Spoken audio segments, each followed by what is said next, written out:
What's that? No sport coat. Vest. Good morning and welcome to the Committee on Environment and Natural Resources. I'm waiting for my committee to settle in here a little bit. But in the meantime, I'll turn to my right and ask the committee members to introduce themselves, starting with Representative Bell on my right. Good morning. Art Bell. I represent House District 103, which is Yarmouth. Hi, this is Representative Morgan Riley. I represent House District 127, which includes part of Westbrook. Good morning. I represent District 77. My name is Tammy Somerville Burgess. That's Mexico, Dixville, Hotford, Canton, and Peru, and a sliver of Livermore. Hello, I'm Bill Brigio. I represent District 60, which is the east side of Augusta, and it was 6 below zero there this morning. Hi, Dick Campbell, House District 19, Orrington, Holden, and Eddington. Good morning. I'm Vicki Dudera. I represent House District 41, the towns of Camden and Rockport, and I am proud to serve as House Chair for this committee. Joseph Martin, Senate District 19, 28 towns, 71 townships, and not to outdo the fellow from Augusta, but it was 14 below at my house this morning at 4 o'clock. I am Lori Osher. I represent District 25. That's a majority of Orono. Orono is the home of the University of Maine. It was named after Chief Orono of the Penobscot Nation. I'm Mike Soboleski. I represent the 73rd District in the Western Mountains, parts of Franklin, Oxford, and Somerset counties. Morning, everybody. I'm Dan Ankeles. I represent House District 100, which is a central portion of the town of Brunswick. And I'm Senator Denise Tepler. I represent Senate District number 24, which is all of Saginaw County and the town of Dresden in Lincoln County. And I want to mention that some of the members of our committee are not present, but will be joining us at various times. They may be either in other committees or having some issues that they have to deal with.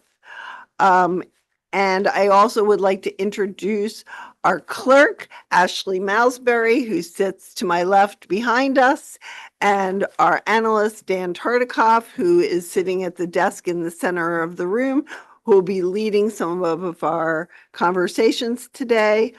Our order of business today will be as follows.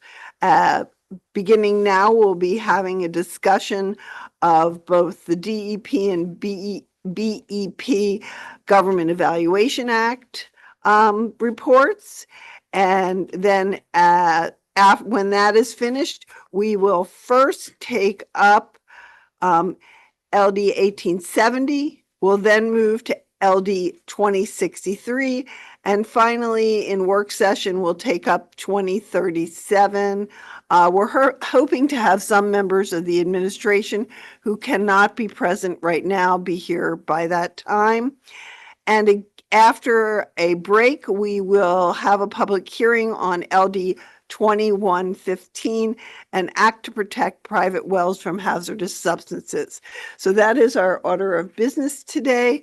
And so we will ask Mr. Tartikoff to please take it away and lead us through the discussion of the Government Evaluation Act issues.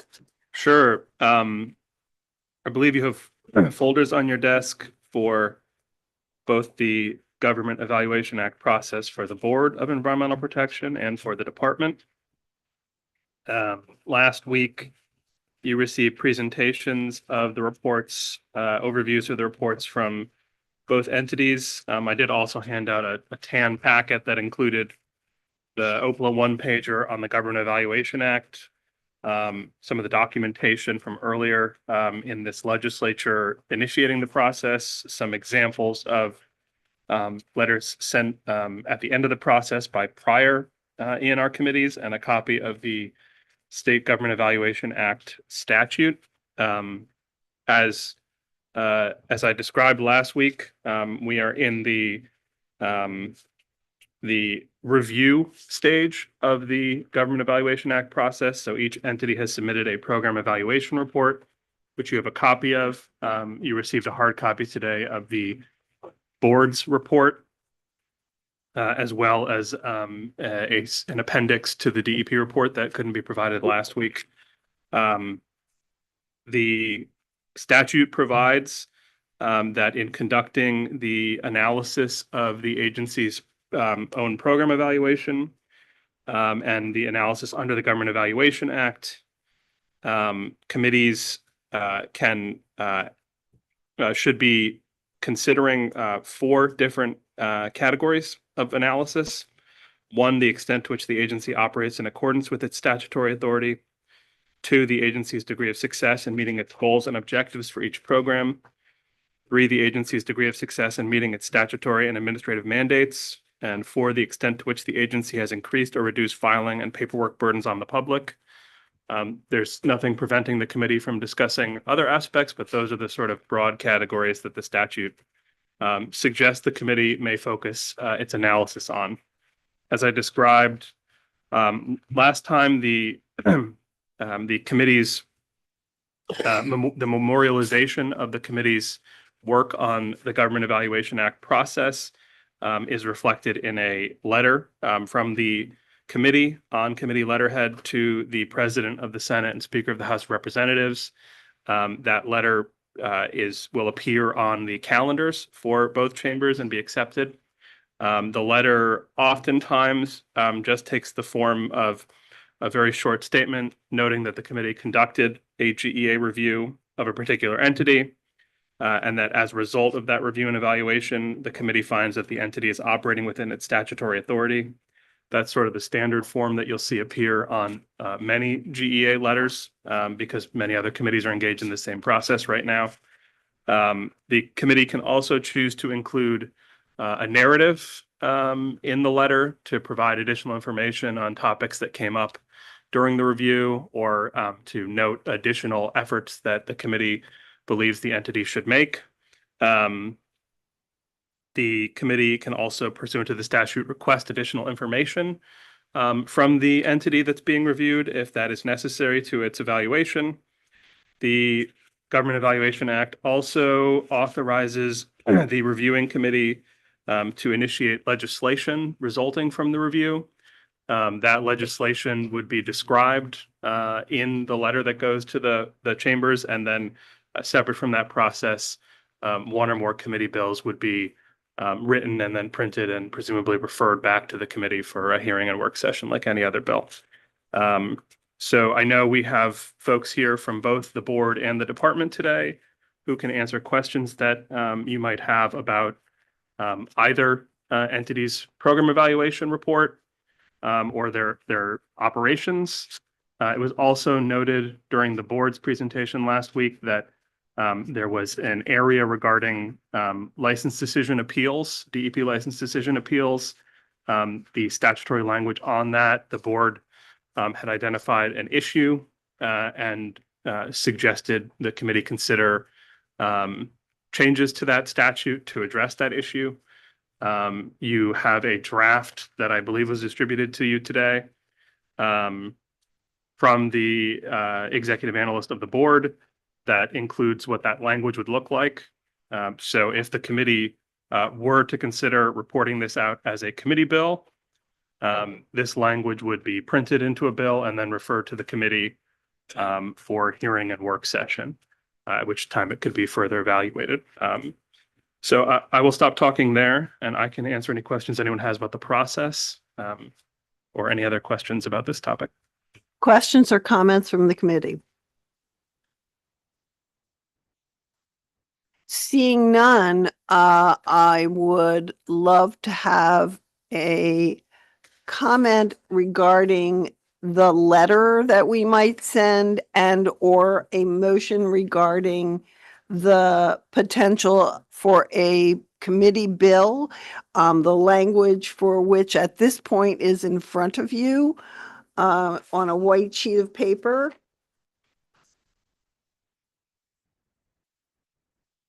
Limiting our current discussion to the board's, Yes, we're talking, Review. yes, let's begin with the board's review. Well, I'm going to propose, since no one else seems to be stepping up to the plate. Oh, okay. I'm happy to offer a motion that we accept the report for the Board of Environmental Protection and that we have a bill drafted that would implement the statutory changes that have been suggested and that we have in front of us herewith. Okay, it's been moved and seconded that we move forward to a committee bill using the language suggested by the Bureau of Environmental Protection, I'm sorry, the Board of Environmental Protection. That as part of their GEA review. Any comments or questions before we go to a vote? Yes, Senator Martin. Does this have anything to do with, is this a result of what happened with the sale of the dams on the Kennebec? I think that is a question for the Board of Environmental Protection. Mr. Hinkle, would you like to answer that for us?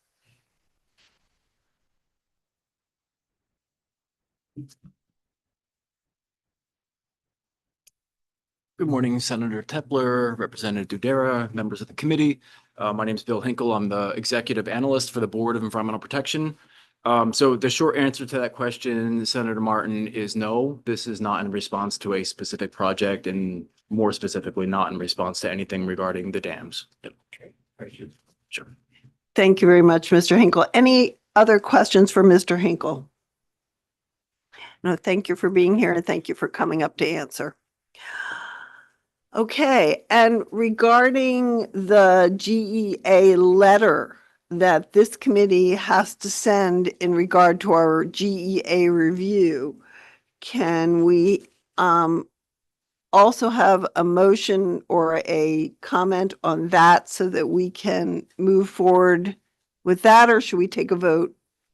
Mr. Tartikoff, should we take a vote on the bill first?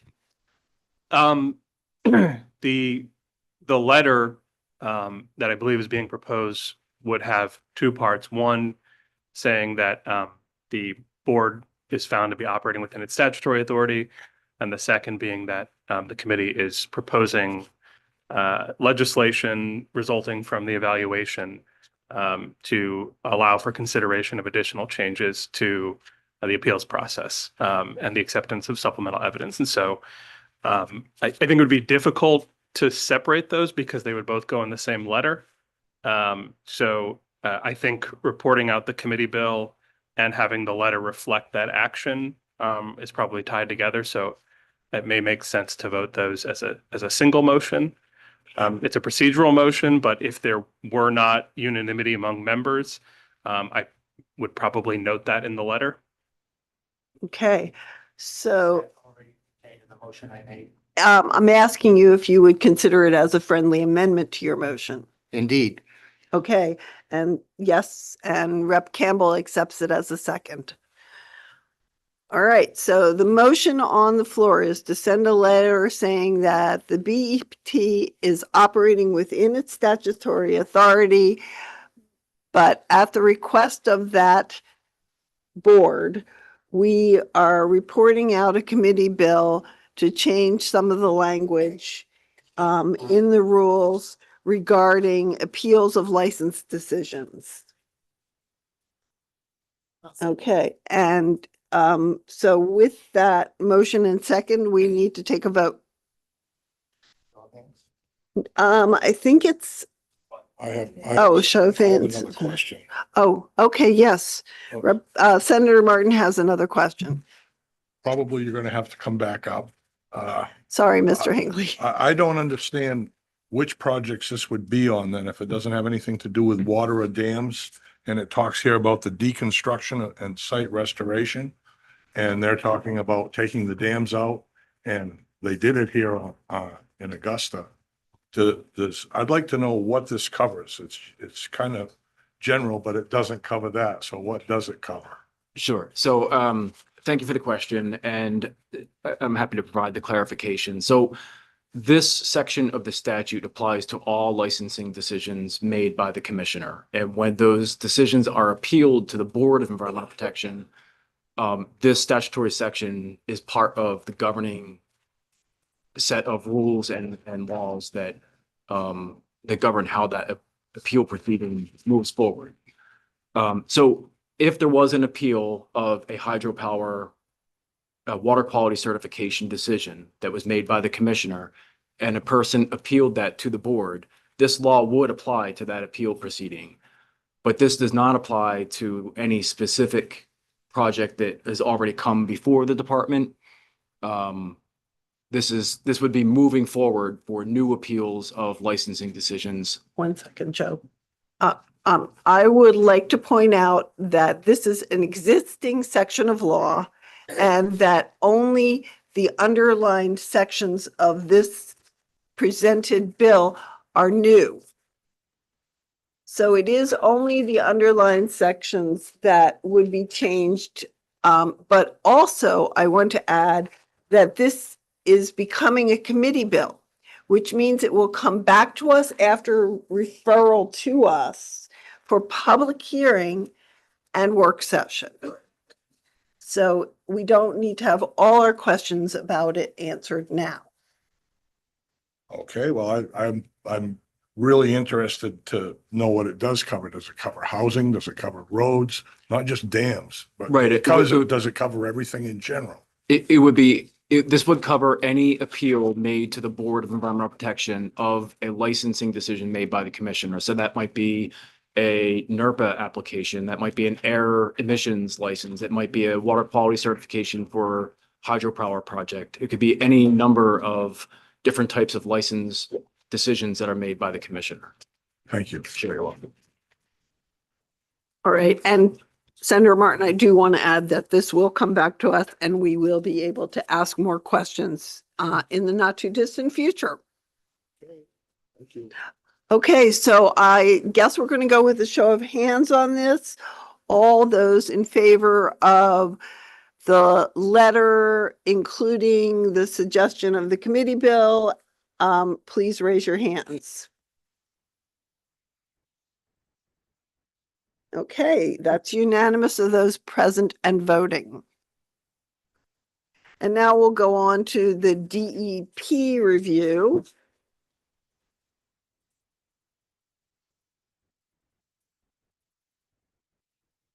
Which was a rather large packet of reports from the department. Questions or comments regarding this review? Yes, Rep. Riggio. Thank you, Madam Chair. I have one concern that I want to raise this morning, and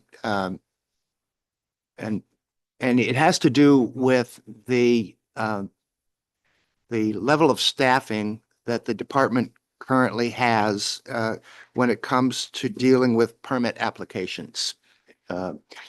I sense this is not just an issue that comes out of my own community, Augusta, but in Augusta, I have received, I have been contacted on several occasions by the chair of the planning board in Augusta in a general context to say that, you know, the planning board, although it has no criticism of the staff of the Board of Environmental of the department,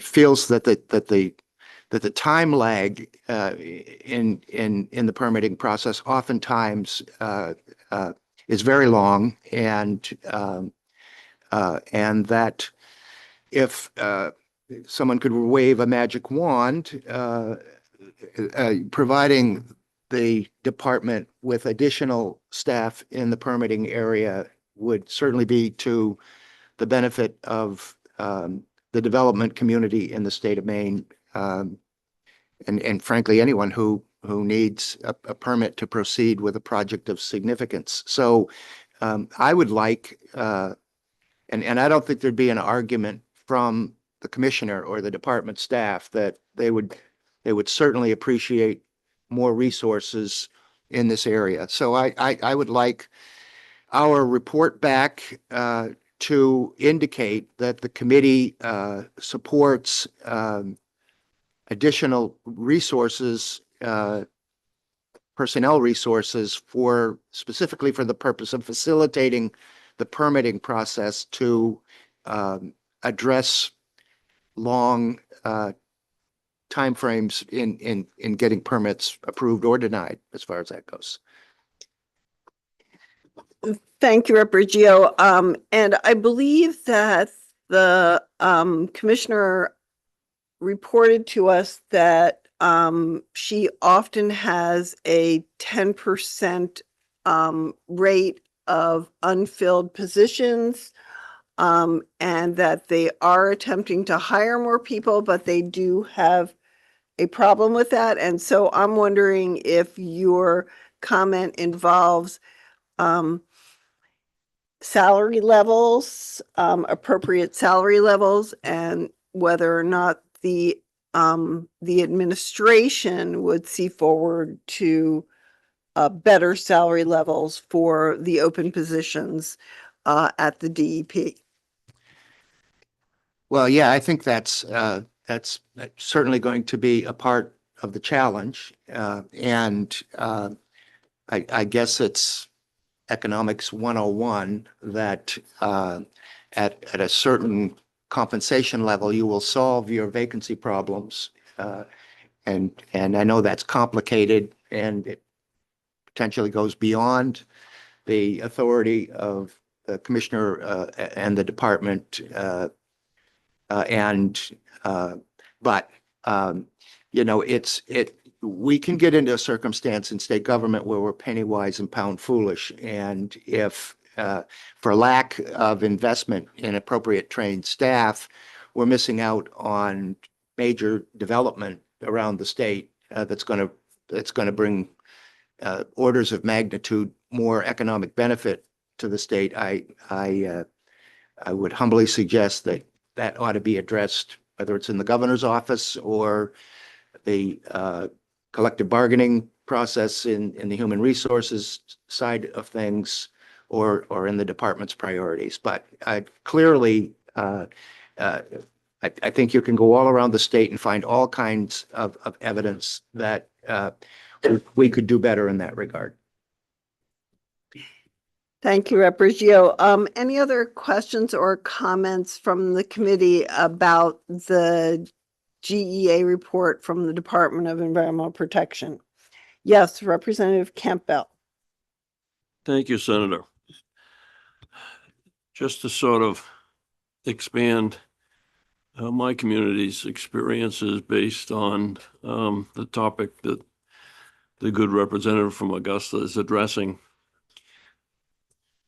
The speed of application and final permits are really important. But what we've experienced, I think from our perspective or any government employee perspective, is that personalities should not come to bear on any process. It appears that the department has addressed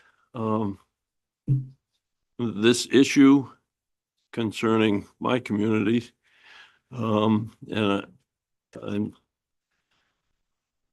always explaining my position on this commissioner, which I sincerely think is the best in the system. But just to be aware, it's my hope that personalities don't come to bear on either the extent of time processing or the outcome. Okay, so what we have, I believe, before us right now is a suggestion that we indicate in a letter that The Department of Environmental Protection is operating within its statutory authority, but there are concerns about the level of personnel, particularly in the permitting process, and that salary level may be part of the problem. Does that express what people are trying to say? Yes. Okay, does that make sense, Mr. Tartikoff? Yeah, I think I understand the statement you'd like to be making with this and the board letter. I'll bring drafts back next week so you can review them before they go on the calendars.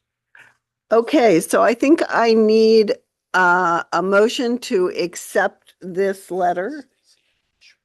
Yes, Senator, please go ahead. Thank you, Madam Chair. I just have a clarifying question before I make a motion. Is this a letter that's going also to the governor? Because I think the salary considerations, as far as I understand, we've had a pending salary review that we haven't completed or dealt with as a state, and I believe that's in the administration's hands. And so I don't know that sending a letter to the department only in order to address those salary concerns is going to be effective. So this is not a letter that simply goes to the department. It's also published in the legislative calendar. We can ask Mr. Tartikoff if he feels that the message will be received more broadly as a result of that, since this is not entirely directed at the department. So the process would be that these letters would go on the calendars and then a copy would be sent to the entity that was being reviewed by the committee.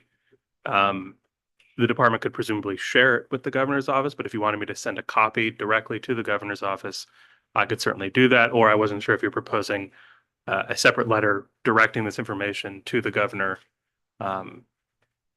Any of those are possibilities. Do you have a suggestion, Senator Brenner? Thank you, Madam Chair. In my, it's my belief that we're not going to have reach an effective level of fulfillment in these positions until those salaries are adjusted. And that's not going to happen unless the administration acknowledges and deals with the problem. So I would support a letter to the administration directly. So separate or a CC? I suspect a CC would be adequate. Okay, so I believe that then, since not seeing anyone's objections to that idea, I believe that that is what we would move forward with, is a CC on this GEA letter to the administration. Okay, and did you make a motion, Senator Brenner? Thank you, Madam Chair. I'd be happy to make a motion. All to that right. effect. Second? Be happy to second. Okay, Representative Campbell seconds. All those in favor of this letter, please raise your hands.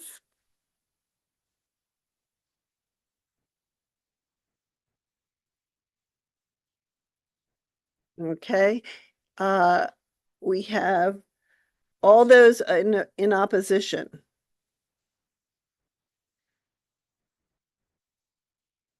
Okay, I've got 2 in opposition, and I'm sorry, Representative, I don't know what your vote was. Oh, okay. So there's 1 abstention, 2 noes, and the rest are in favor. So it will be noted that this was not a unanimous letter from the committee on the letterhead. For those who did not vote along with this letter, is it sufficient just to note that it was not a majority supporting the letter, or was there some additional information you wanted to convey? We're sending a letter out to increase salaries. I don't know what the salaries are now, and I don't know what they're going to be increased to. So without that information, I can't vote yes on something. That's the reason I'm not voting yes. Okay, thank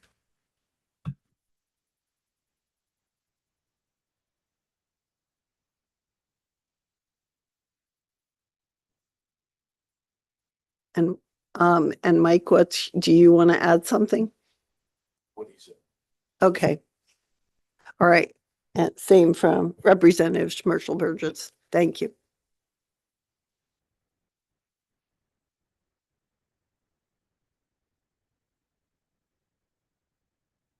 Senator Brenner, did you want to add something?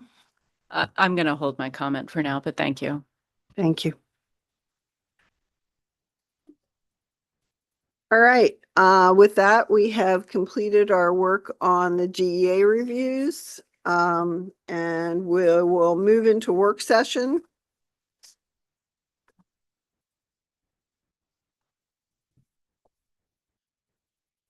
And so under the order that we discussed in the beginning, 1870 will be taken up first. Mr. Tarkoff, will you lead us through a discussion of that, please? So the committee had I guess you could call it a substantive work session on this bill on January 14th, where a number of additional pieces of information were presented to the committee. The committee heard from the Department of Environmental Protection, the Office of the Attorney General, and some additional stakeholders were invited to address the committee and present additional information about the bill. At the time, it was tabled with an intent to bring it up again for an additional work session. I can address anything in the bill that anyone has questions on, but I'd already gone through an analysis previously. Okay, questions or comments from the committee regarding this bill? Move pretty quickly. Yes, Representative Sobolewski. Thank you, Senator. Appreciate it. I've done a lot of work on this, trying to figure out exactly what we're trying to get accomplished, keeping in mind what's going on in New York and Vermont with those huge lawsuits. Mm-hmm. And this bill it's not really sleepwalking us. This is a freight train into a lawsuit. We've heard what the Attorney General had to say, that they don't have the bandwidth to handle this right now. They would have to redo parts of their office, hire new people. I would like to talk with the department, DEP, again about this, what it would cause them as far as structure, expenses, things of that nature. We have a number of things that are in place right now. In 2021, LD 434 was passed, which dealt with carbon emissions. It added a tax for carbon to fuel, to oil. It also instituted divestment and had the main PERS divest away from fossil fuels. That was part of that as well.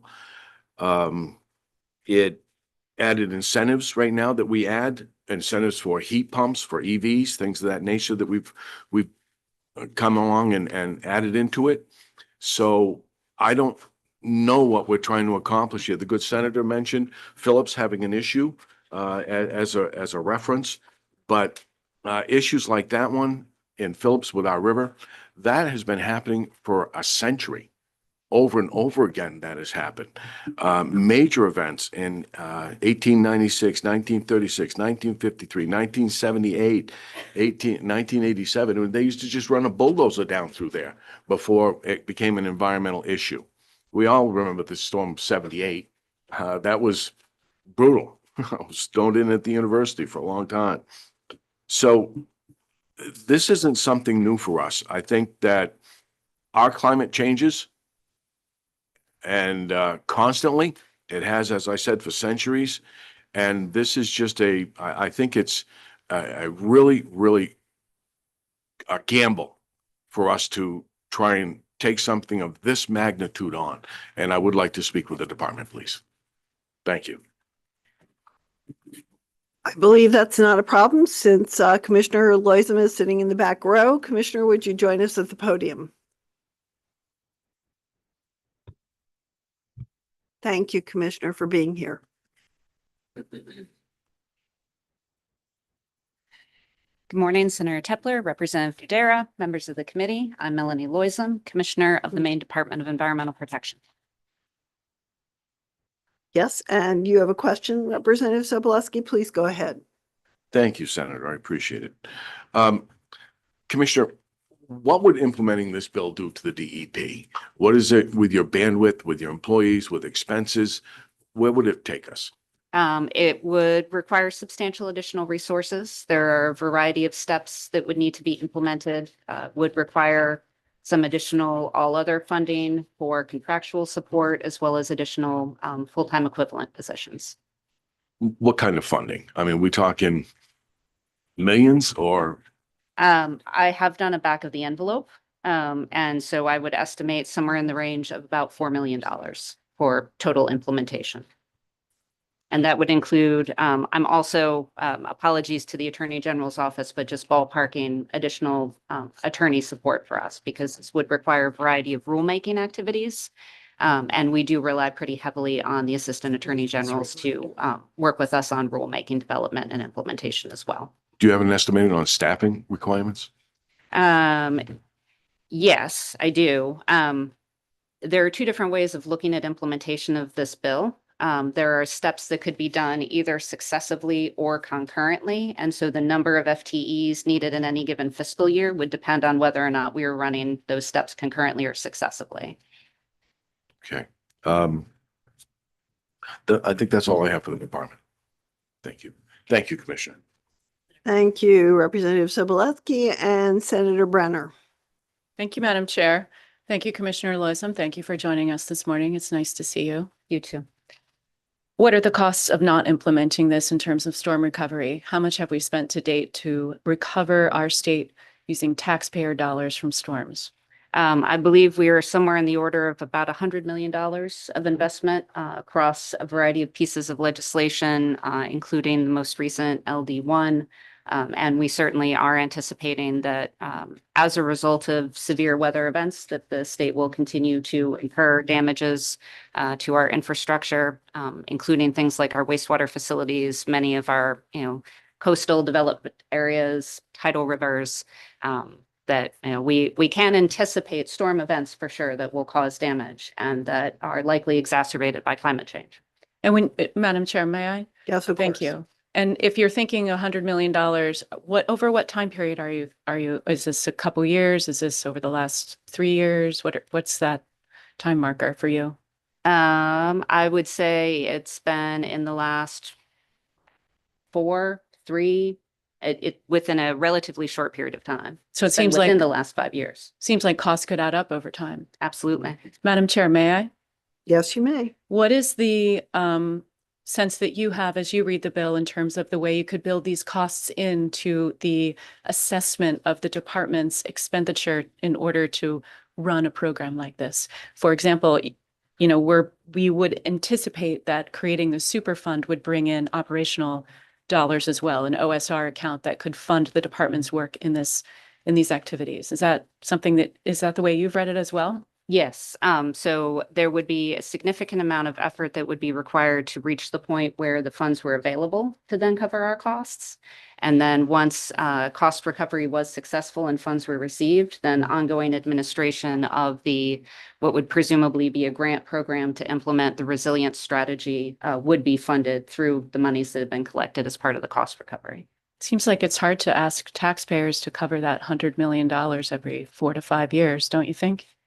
It is absolutely a fiscal challenge for the state. Thank you. Other questions from the committee? Yes, Rep. Sobolewski. Thank you, Senator. Prior to the last 4 years, were those events happening and were they costly as well? We have certainly had severe weather events. I'm not the historian on that, but as you all know, December 2023 and January 2024 were, I believe, some of the most significant in a very measurable way in recent history. There's obviously been other major flooding events that have caused severe damage to the state within the last 20 years, 50 years. even Century. I just enlisted a bunch of dates as to when we had catastrophic, huge events. We had a scientist who came in. I don't remember exactly who he was, and he was in on Zoom last time we were here, gave us a lot of information. One of the things that he told us was that carbon comes from a multiple number of different sources. How do we differentiate between what comes from what source and what percentage of the carbon is we would try and hold fossil fuel companies responsible for? That is one of the reasons that the department would need contractual support to conduct that analysis. That is a pretty significant challenge to do that kind of source apportionment in a way that would be clear and defensible, how those kind of costs have been allocated to various responsible parties. So it's safe to say that carbon isn't coming just from emissions and they're not going to be held totally responsible. There's only a percentage of it. Correct. I'm good for now, Senator. Thank you. Rep. Riley and then Rep. Osher. Those in a opposition to this bill are always citing storm, the ice storm of 36, the great tornado of 68, whatever. Has the department seen a trend in the increase in the severity of these storms compared to past years, past decades, the past century? Have they seen an increase in the severity of the storms that we're currently having? Yes, and I would say that it's the work of the Science and Technical Subcommittee of the Maine Climate Council who's been doing that analysis, and on an almost annual basis has been publishing updates where they've analyzed the science related to the temperatures of Maine waters, the nature of the events that have been occurring, and have been evaluating to what extent we're seeing changes that are indicating that it is going to continue to get worse. In whatever way you might want to attribute the cause of that, that appears to be happening based on the models and the measurements of, our actual environment and the changes that we can observe. And you see that increasing over the coming decades? Yes. Thank you. Representative Osher. Microphone, please. Thank you. So that $4 million that you said that you would need to start this process, that includes that consulting that you were describing? It does. And I know that you've worked for the DEP for decades, and my experience from having done my PhD starting in 1991, where at the time the global models were not as good as they are now, but the basic models all agreed that CO2 would increase, that winter temperature would be, for the most part, mean annual winter temperature would increase, and that would impact places like Maine that have an economy based on having colder winters, and that there would be more chaotic weather, and there would be more intense droughts, more intense rainfall, more intense storms. And so those predictions from decades ago have come true. Your experience in the DEP, when did the DEP start looking at these things? Was it just when we got the Climate Council, or was it prior to that? Prior to the establishment of the Climate Council, the department has been involved in climate planning in the state of Maine. We were responsible for working with others on the original climate plan, I want to say in 2004. That was around the same time that we also instituted the requirement that facilities that are licensed for their air emissions are also required to report their greenhouse gases to us. And so that's been part of the annual reporting scheme in the state for a number of decades. And even prior to that, the department also had some involvement in programs related to climate change issues. And one other question. So was there also economic forecasting on how those increased costs of those events were going to impact how you manage the DEP? I believe that was done with the 2004 planning exercise. I don't recall. That was before my time, frankly. I'd like to move to that this ought to pass. I'm not. Okay, so Representative Osher has moved that it ought to pass. I don't believe, Senator Brenner, that you can because it is your bill. So I see a second from Representative Dudera. Phew. Okay, under pressure, people, yes. And I will take comments from the committee. I believe Representative Sobolewski wanted to make one, and then You can. Yes, you have a question Thank you. for the commissioner. Go Well, ahead. Commissioner may be able to answer it. In 2019, LD 434, an act to price carbon pollution in Maine, created a structured carbon assessment fund that was a progressive fund, which added $5 per metric ton of estimated carbon output out of the fuel that we bring into the state. And it went into a fund to fight climate change. Do you know anything about that? Where that money is? What's happened with that? It goes until 2028. So I'm assuming there's been a considerable amount of money that's been collected. Does the department have anything to do with that? Not that I'm aware of. I would want to take a look at that myself, and be able to give you a clear answer. That is not something that I'm familiar with off the top of my head. Do you know of any other policies that we have right now which collect funds from people, either an excise tax or a tax itself, or a tariff or anything on importing fuel into our state? Yes, but not directly related to. Rep. Sobolewski, I don't believe the state has the power to levy tariffs. I understand that. I was just asking if she knew of any others. We have a bill, we have a tax on oil that comes into our state, 35 cents per gallon, specifically for this initiative as well. So that's been going on for quite some time. And I just want to know if there were any others that she was aware of, the department was aware of. Do you want to say something? Yes, Madam Chair. Commissioner. Maybe just as a clarification, I'm not sure if it was the amounts that you were just referencing. There is a fee on the import of oil into the state of Maine that goes into the oil cleanup fund. That is what we use to fund our emergency response activities when there's a release of oil in the state. Thank you, Commissioner. All right. Yes, Representative Dudera. Thank you. Thank you, Madam Chair. I just wanted to say that I'm happy to second this motion because I feel like the fact that we bring up that storms, have happened historically, I don't really see where that is germane to this because the fact that they've been happening, well, they're happening more now. And that requires that we come up with some creative solutions to help because, the people of Maine can't foot these bills. And I think we're all trying to do what we can. To drive better cars, get the heat pumps. We're trying to do what we can. But, we can only do so much as individuals and it requires creative solutions. And I see this as one. So I'm happy to support it. And yes, Representative Campbell. Thank you, Senator.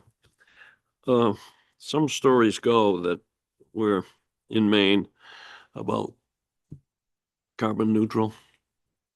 And here it's talking in item 20, responsible parties. And we're trying to identify those who have caused the problems. And probably not so much those in Maine that have caused the problems because of the loss of jobs, the loss of our mills, the loss of our so-called polluters. How do we identify those beyond our borders that are responsible for something to charge them? And then my follow-up is, what about their rebuttal and how much is that going to cost us?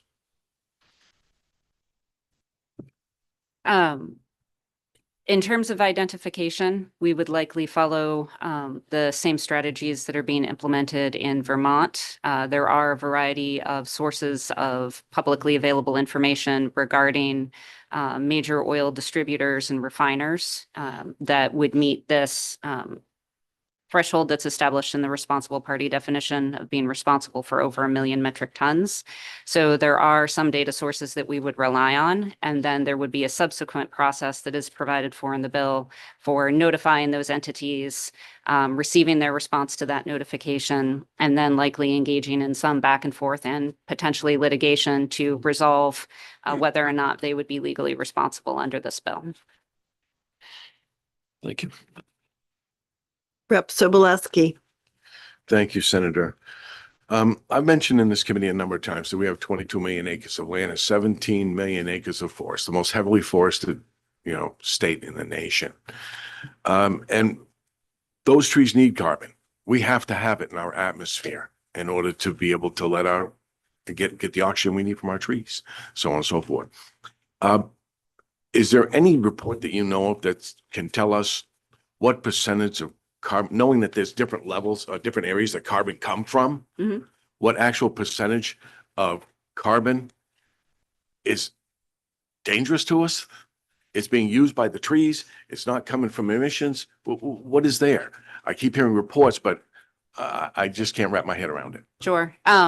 So I'm not going to do a good job of explaining this. But It's a tough question. I Yeah. understand. I'm sorry. Well, no, I think there's actually people who could answer that question. So we've worked with the University of Maine when we do our greenhouse gas emission report. Part of the analysis we do is for net greenhouse gases. So that is balancing what we refer to as gross, which is what's actually emitted into the atmosphere, against what is sequestered through microbes in our soil, through our oceans, as well as trees, plants, et cetera. And so that's how we come up with that net greenhouse gas emission estimate. And so I think using sort of that same methodology, those folks that we work with at UMaine who do the carbon budget would be able to identify, for instance, how much of the vegetation in the state of Maine, how much carbon is needed to support their natural cycles. I would imagine that that is a calculation that is possible to do.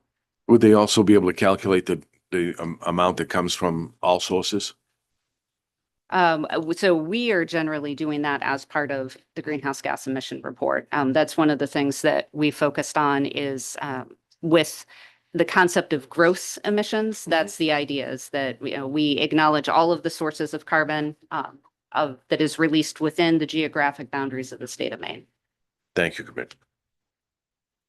Any further questions for the commissioner?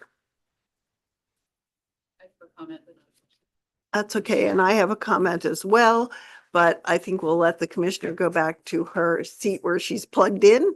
And thank you very much for being available to us. Okay, and Senator Brenner. Thank you, Madam Chair. And committee members, I just want to acknowledge that this bill is definitely predicated upon the idea that we all agree that climate change is anthropogenic in nature, which means caused by humans. And having had the honor of being the Senate representative on the Maine Climate Council for the last 2 terms, I feel like I've had a excellent opportunity to learn more about Climate Change 101. So this bill essentially applies the polluters pay concept to the climate crisis, much like the Superfund bill for toxics does. And it holds our largest fossil fuel polluters accountable for their role in climate harm. A small number of major oil and gas companies in our country are responsible for a disproportionate share of global greenhouse gas emissions. And in my opinion, they should be held accountable for the impacts those emissions are now imposing on our state and Maine. We need to address the decades of extraordinary profits earned by these companies while they externalized harm to us. Major fossil fuel companies have earned hundreds of billions of dollars in profit while the cost of climate change has been borne by the public through flooded roads, damaged fisheries, lost farmland, rising insurance costs, and public health impacts. This bill responds well to evidence that companies knew these risks. Internal research and industry documents show that fossil fuel companies understood well the link between burning fossil fuels, climate change, and the potential impacts that was going to have on human infrastructure. It creates a fair funding source for climate adaptation and resilience. It protects our working lands and waters and our livelihoods and our natural resource industries. It reduces long-term costs to the state and promotes fairness and economic justice. It aligns with Maine's values of responsibility and stewardship. And in my opinion, it sends a clear signal of leadership and urgency to those companies from our state saying that it's not the responsibility of Maine taxpayers to bear this cost. This is not an oil tax.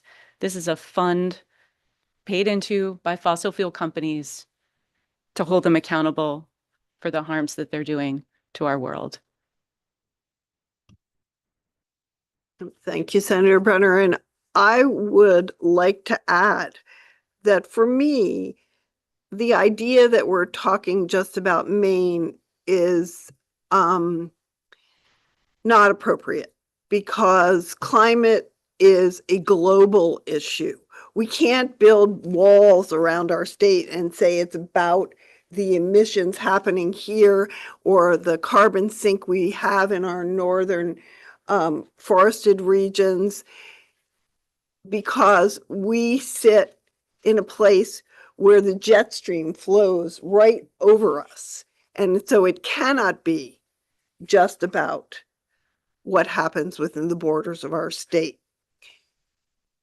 And I would add to that, that we have found that in tobacco, where harms were done to the people of our entire country, not necessarily just the state of Maine, and in opiate addiction, that there were harms done to the people of our nation by corporations. And I believe that similar issues have happened with some of our major oil producers, in that they knew that their products were contributing to climate change and had internal memos that indicated that, and yet they kept it to themselves.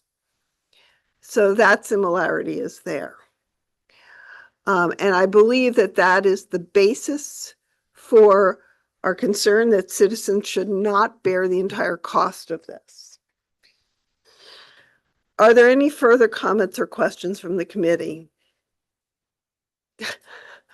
Okay, Senator Martin and then Rep. Sobolewski. Okay, where to start? Thank you very much, Madam Chair. I don't agree with what Senator Brenner had to say. I think that, and I don't agree with what the commissioner had to say about a 4-year timeline and going by that to figure all this stuff out. I believe that the weather goes in cycles, and you can go back millions of years and see when we've been hotter and colder than it is right now. There's a lot more people on the planet than there was just 10 years ago. And people do affect the environment that they're in. But we here in Maine, and we can only look at the people that are here in Maine, do not deserve to have a tax or fee or whatever else you want to call it, put on these other companies that are going to come back and rest on us, because we are going to end up paying for that too. It's going to be a tax that goes up at the gas pumps. It's going to be a tax that goes up on our heating bills. It's going to be a tax that goes up on everybody that works in the woods, that runs factories and everything else. So I think that the concept of this and picking a fight with people that have lawyers that can hold hands all the way to Wall Street and back might not be the best idea, especially in lieu of the fact of all the money that was said we were going to spend last night. I'm going to be voting against this bill. I think that the people that brought it forward have every bit of good intentions. I just don't agree with the predicate that we haven't done anything but really good work here in Maine to straighten things out from when the rivers were so bad that they were going to catch on fire, some of them back in 1970, to the point where we were just talking last week about having A-rated rivers in the same places and fly fishing and having tourism and the whole bit. So I think this is a step too far. I think it's a bit too much from the left side of the Democratic Party, and I will be voting against it. Thank you. Rep. Sobolewski. Thank you, Senator. My final statement on the Climate Superfund bill, I'll be voting no, of course, against this. These companies are not going to lose money. They're either going to pull out of our state and then everything else is going to go up, or they will increase the cost of their product. They're not just going to say, we're going to eat $100 million or $50 million just for the state of Maine. The amount of money we're going to spend in our tax dollars to fight this because of what's going on in the lawsuits in New York and in Vermont is going to cost us an ungodly amount to fight it. $100 million, I agree with Senator Martin. I think that figure is I would want to see more information and more proof and more documentation that that is remotely accurate. In agreeing with the senator, Senator Martin, climate change, it just happens. That's it. And as often as I've tried in this committee to get an answer about sequestration and how much is actually about emissions, I've never been able to get one. I think that waiting until the outcome of the Vermont and the New York lawsuits would be the one thing that would be a good step in the right direction here before we went and did this. It's probably going to pass the committee, I'm sure, but they're either going to, like I said, move out or they're going to charge more for their products, and it's going to hurt people when they go to try and buy their oil, their heating, their gasoline. Those prices are going to skyrocket. So one way or another, the oil companies are not going to pay for this. The Maine taxpayer is going to pay for it. So once again, I'm a no on this, and I think we should wait until the results of the New York and the Vermont lawsuits. Thank you. Representative Riley. Thanks. Our state motto is "Dare Go." It's I lead. I mean, if we can't stand up, sorry, I'm coming off of cold. If we can't stand up for big oil, if we can't stand up to Wall Street on behalf of our constituents, on behalf of the people of Maine, then what's the point of our work as legislators? And that's just how I just want to end it. Thank you. And Representative Campbell has requested a 5-minute caucus. So we'll go ahead and do sort of corner caucuses. Is it corner caucus or do you want to head out? Okay. Yeah. So brief caucus, 5 minutes. Gotcha. All right.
All right, the committee will come back to order.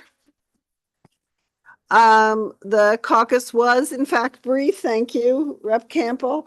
And I just want to announce for the committee's purposes that the snacks have moved out of the office so that you all can help yourselves to them when needed. With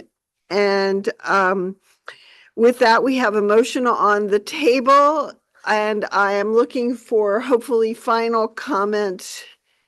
And yes, Rep. Campbell and then Rep. Angeles. Thank you, Senator. I'm just concerned about, how this behemoth is going to be implemented and the ultimate cost. The mechanics of this are almost comical. The fact that we are going after these big polluters that may or may not be identified, and the amount of that they pollute can be attributed to damage, and then to be able to recover that damage from the fund, let alone fund the fund, it's just baffling to me. So obviously I'll be voting no. Representative Angeles. Thank you, Madam Chair. And I just wanted to get a couple of comments on the record, not to argue with any of my fellow esteemed committee members, but I just wanted to go on record and say I do kind of come at it the same way that the chair has kind of spoken about with respect to some of the damage that's been done by these companies over the decades, and it's not all of them operated specifically within Maine, but Maine was like all the states, we were collateral damage in this broader issue, and I very much respect some of the concerns my Republican colleagues raised. I mean, I don't feel like we should go unsaid that we are the most heating oil dependent state in the country, and it's valid that we should worry about these things. I also feel like this is an appropriate measure of self-defense in a situation where I feel that the prices are set very externally toward some of the things that are going on in Maine. And so I feel that some of these folks are liable, and I would like to see us recover damages to the best of our ability. And I want to see us try as many pathways as possible to get that done. And for those reasons, I will be respectfully voting yes. Thank you. Okay, and Rep. Sobolewski. Thank you, Senator. To Representative Campbell's concern, how's it going to be implemented? The second this gets passed, we're going to get sued. That's how it's going to happen, just like Vermont and New York did. So we're going to be in an incredible lawsuit that's going to cost us a small fortune. And as Senator Martin said, these guys have massive deep pockets. They can, all the way to Wall Street, I think was the quote, which I loved. But this is going to be incredibly expensive, and I don't believe the return on investment of this is going to be anywhere near, $100 million coming back. As I said, again, I'll be voting no on this, but it freight trains us straight into a lawsuit. Thank you. Senator Brenner. Thank you, Madam Chair. I always like to thank colleagues about the people that sat in these seats before me and the folks that were in the administration before I served and in the judicial branch who had the courage to step up and move things like the tobacco settlement or the toxic superfund legislation. Those were courageous moves to take a stand against corporations that overstepped their limits in terms of what was appropriate for public health and human safety. And that's what I see this as. I see this as a courageous step, and I thank you all for supporting it. Okay, I think that perhaps it's time to go to a vote. Yes, Mr. Tartikoff. So I know I generally recommend an ought to pass vote and not voting ought to pass as amended in anticipation of a fiscal note, but it sounds like what you've heard today is there will be some degree of a fiscal note on this bill. And so to avoid having to have a future discussion, there could be a consideration, have this be an ought to pass as amended vote. Additionally, if there was interest, I will note this is a carryover bill. There are a couple of relevant dates in the bill, but I think I would direct attention to section 2 of the bill. There's a role in this program for the Treasurer of State, which hasn't been discussed all that much, and I'm not sure you've heard from that office directly. But section 2 of the bill directs the Treasurer of State to submit a report to the legislature regarding its assessment of the cost to the state of the greenhouse gas emissions for the covered period from 1995 to 2024. The bill was printed in 2025, and the report back date for that assessment was December 31st, 2026. Generally speaking, with carryover bills, we recommend bumping everything out a year from where it was printed. It may be worth considering amending this date as general legislation. The general effective date of this would be mid-July, early August, depending on when the legislature finally adjourns, which would provide a much shorter time period for this assessment to be conducted than was originally contemplated in the bill. So just wanted to throw those two items out there. So Rep. Osher, will you accept as a friendly amendment to your motion the suggestions that Mr. Tartikoff has made to have this be an OTPA and that we push the dates he mentioned out 1 year? Yes. And Vicky, I believe that, I'm sorry, Rep. Dudera, I believe that was your second. Are you comfortable? Yes. Yes. Yep. Okay. Yes, and Rep. Sobolewski, please go ahead. Thank you, Senator. Dan, what's that fiscal note going to include? Is that DEP, AG? I mean, what will include in that? Well, so the Office of Fiscal and Program Review is the one that develops the fiscal note. The committee has a fiscal analyst, Michael Russo, and the fiscal process will involve if the sounds like it'll be one of the reports on the committee were to update that one date by a year, that would be sent to the fiscal office, and then they would make an assessment.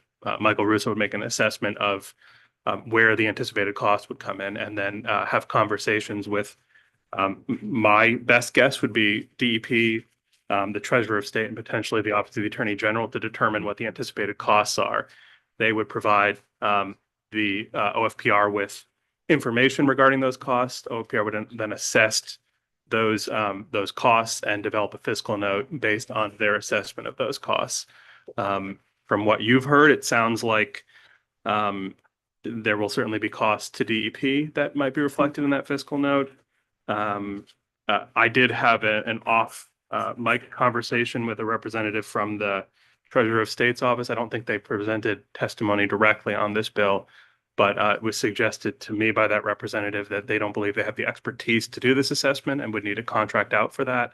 I don't know if the commissioner's assessment of that $4 million cost included any cost that might be borne by the Treasurer of State. It sounded like there could be. The roles of those two entities in this bill aren't entirely clear to me where they're divided. And so I don't know if that 4 million would be all of the costs you'd be looking at, or if there'd be additional costs set out for other entities. But when the fiscal note does come back for this, there's certainly an opportunity for additional discussion with the fiscal analyst about how that was developed and what the reasoning is for those costs. And the committee always reviews fiscal information along with final amendment language before it's reported out to the floor. Will they itemize that as to what each one will be? Or does it come back one number? No, but you can ask. So if At the there's, time? right, so if there's a cost that, if it's broken down by entity, if there's a cost to the Treasurer of State and a cost to DEP and a cost to the Office of the Attorney General, those would be broken down separately because those are different programmatic costs. Within those programs, there would be an appropriations and allocation section that could have, it sounds like, a description of the additional FTE costs, at least to DEP, if not some additional contracting costs or FTEs with the Office of the Attorney General. Those would be broken down. If there were all other expenses as well, that would be broken down. But additional information on how those numbers were reached could be available through the fiscal office. Thank you, sir. Yes, and this will come back to us for language review and a look at the fiscal note. Yes. Thank you, Senator.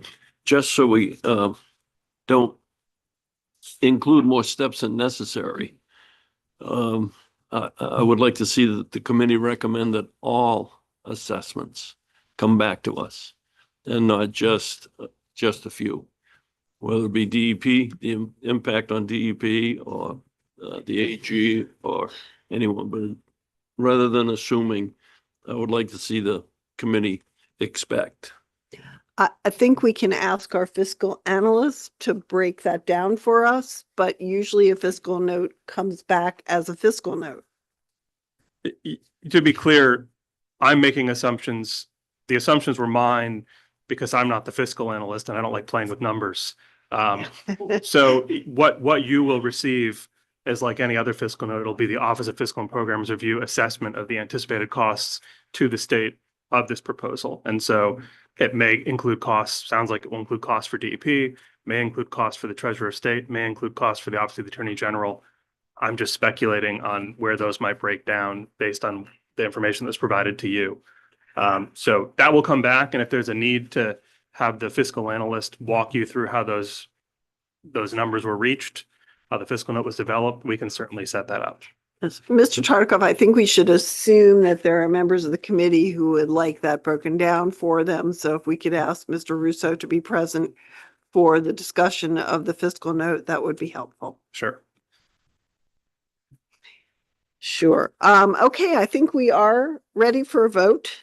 And yes, thank you, Ms. Malsbury.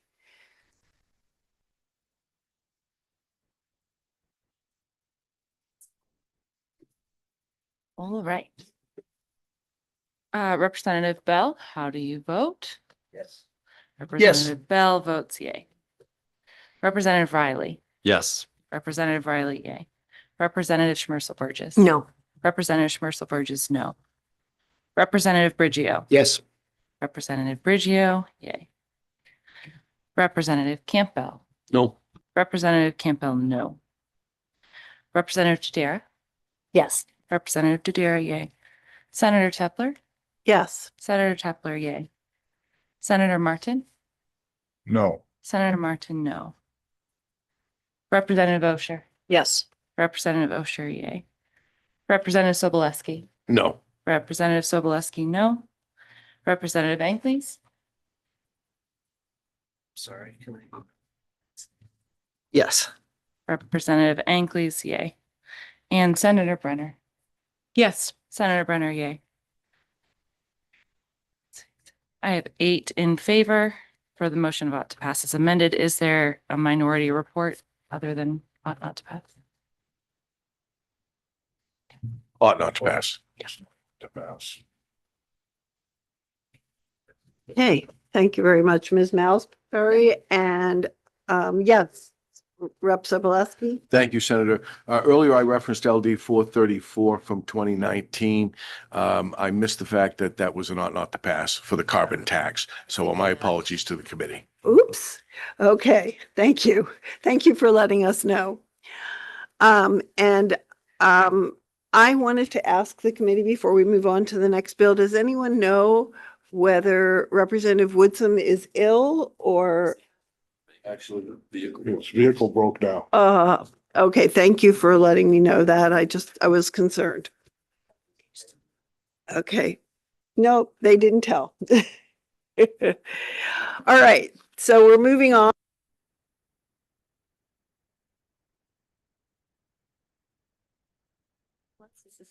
Yes, please.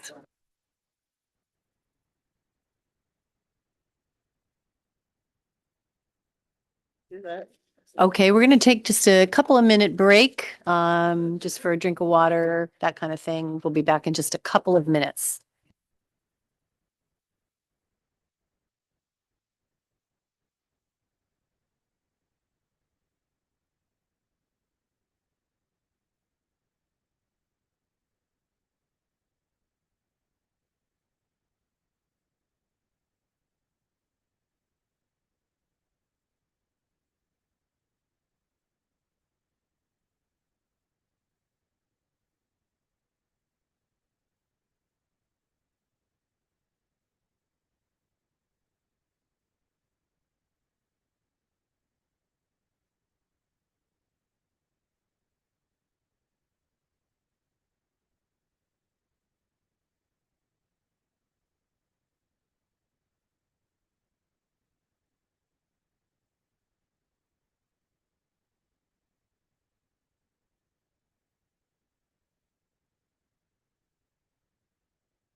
Hey, everybody, we're going to get started with the work session on LD 2063, an act to clarify activities allowed under the Natural Resources Protection Act.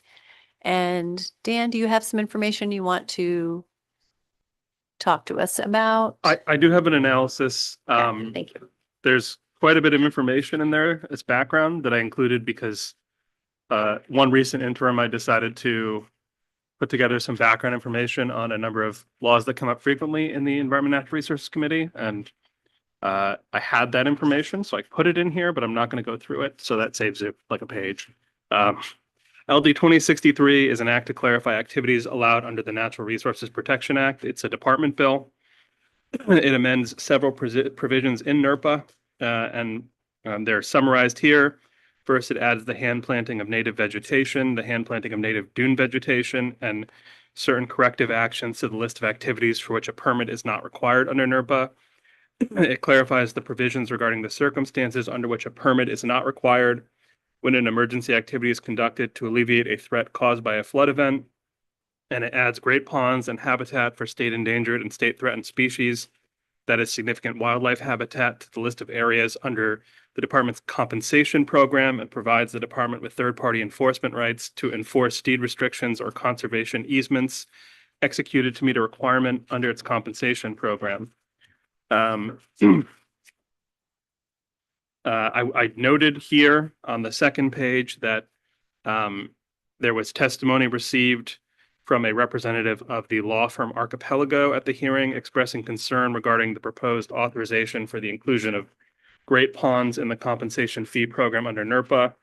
I believe this concern was expressed with respect only to Section 9 of the bill. That representative argued that the compensation fee that could be extended to great ponds there might be required for dredging or other projects on great ponds, which could increase project costs substantially. Discussions between that stakeholder and department staff regarding this provision occurred following the hearing, and I believe that additional information on that matter is available to the committee for use in this work session. The only other item I would note is this is a fairly technical issue. The bill in Section 4 refers to the enacts a provision regarding the hand planting of what is phrased as native dune vegetation. Over the last number of years, the legislature has enacted a couple of provisions in NERPA relating to native dune vegetation. And at one point, that term was defined in Section 480E to mean dune species typically adapted to coastal sand dune systems in the state, including but not limited to American beach grass, Rosa virginiana, bayberry, beach pea, beach heather, and pitch pine.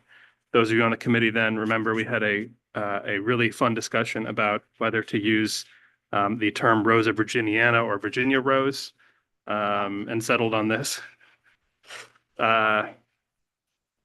The term used here in Section 4 of the bill, I'm assuming is relying on that same definition, but that doesn't apply in this section. So it might be useful to provide a cross-reference to that definition in 480E. I did note that the term native vegetation is used, or native plants is used in Section 3 of the bill. That's not a defined term, but it appears to be used elsewhere in statute and also in department rule without being defined. So that's all I have to add here. We don't have fiscal information for the bill. I can answer any questions anyone has. Okay, do we have any questions? Yes, Senator Martin. Yes, Dan.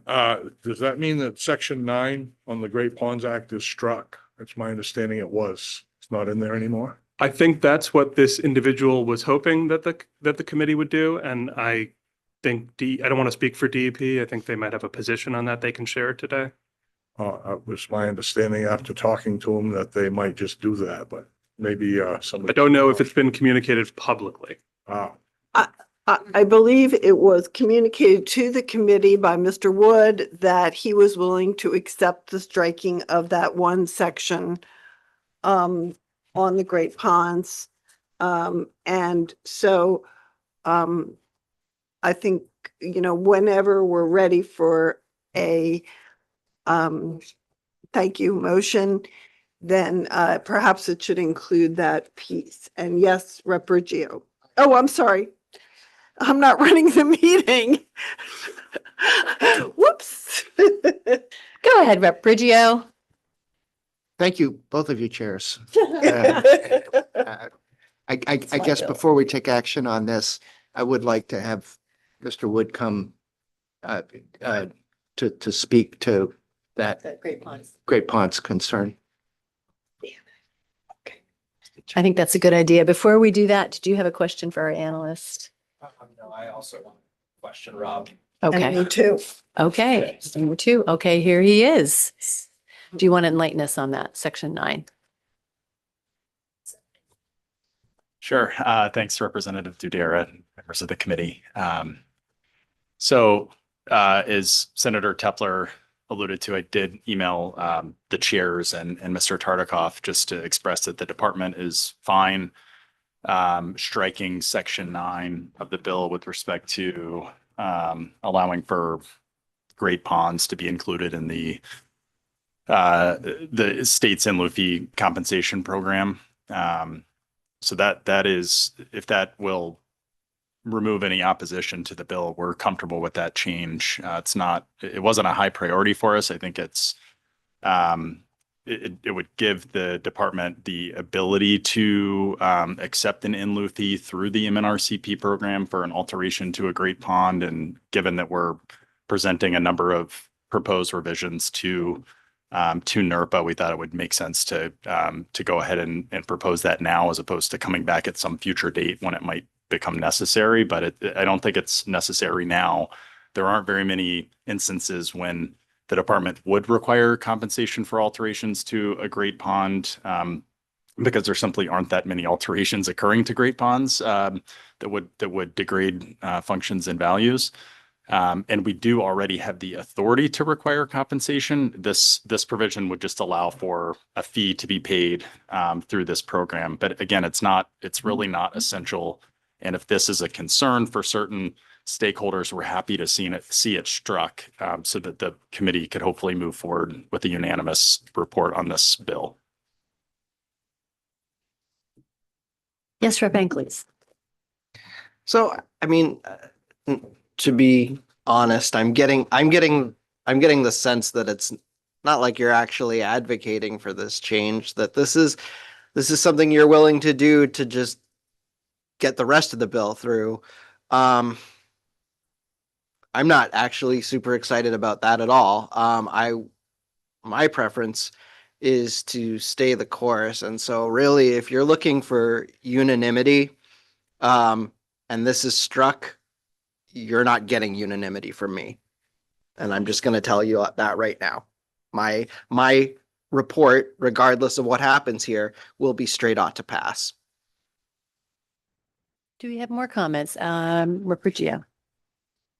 So I hope I'm famous around here for lake protection and restoration, both as a legislator and as somebody who spends a good part of every summer on Woodbury Pond in Litchfield. Well, I guess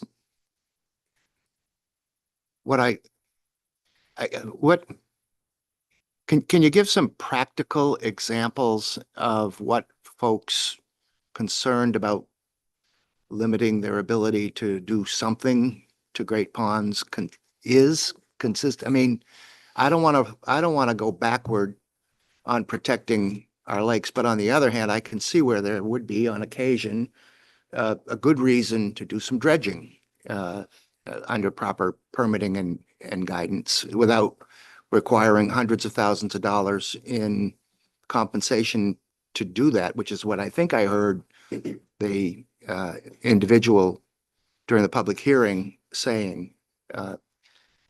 Apologize for the long-winded question, but I think you know where I'm going. Sure. No, that's a great question, Representative Brigio. So just to be clear, I mean, we have looked at lake dredging permits we've issued in the past, let's say 10 years, I think, and just kind of thinking through this issue because it was brought up at the hearing and brought up by Mr. Morse in opposition to the bill. And I just want to be clear that, again, this bill would not give the department any authority that it doesn't already have to require compensation. Our Chapter 310 wetlands and water bodies protection rules allow for and actually require compensation for any impacts, any alterations to a great pond that would result in degraded or lost functions and values. So whether or not a dredging project in a lake would result in a permanent loss or degradation of the functions and values of that wetland, of the great pond, would be a case-by-case determination. We have not required compensation for recent dredging projects that I'm aware of. It's not our normal, practice to do so. I believe our rules would give us the authority to do so if our staff, let's say at the Department of Inland Fisheries and Wildlife, review a project and determine that there will be a permanent loss of functions and values from that dredging activity. Again, I've looked at the permits we've issued. We've only issued a handful of lake dredging permits in the past decade, and we haven't required compensation. And that's not, I don't think that's really at stake with this bill. Yes, go ahead, Rep. Gio. So can I flip that around and ask, would this, if this language is included, Great Ponds, would this in effect require you to seek? So, and if not, what's the difference? Why are we even talking about this?